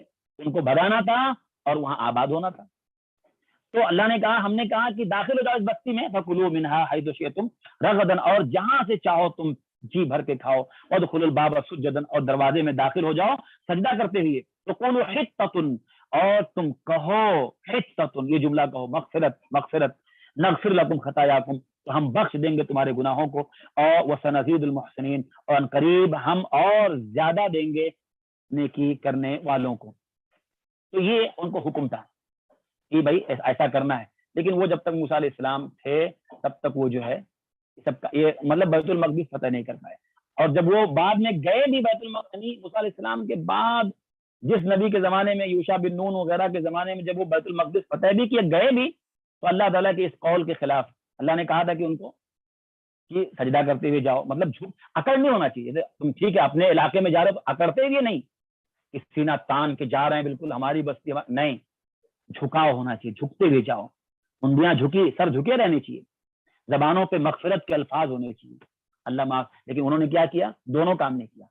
سرین کے بل گھسٹتے ہوئے گئے، جیسے جو حصہ کرسی پر ہم بیٹھتے ہیں وہ حصے سے وہ زمین پہ رگڑ کے گئے. مطلب یہ اتنے مطلب جو ہے حکم کی نافرمانی اتنا زیادہ تھی ان کے کہ جو کہا گیا اس کے الٹا کرنے کا. کہا گیا تھا کہ حتتن کہو، مغفرت، وہ جملہ انہوں نے بدل دیا، اس کی جگہ پہ ہنتن اور کیا کیا کہنا شروع کر دیا.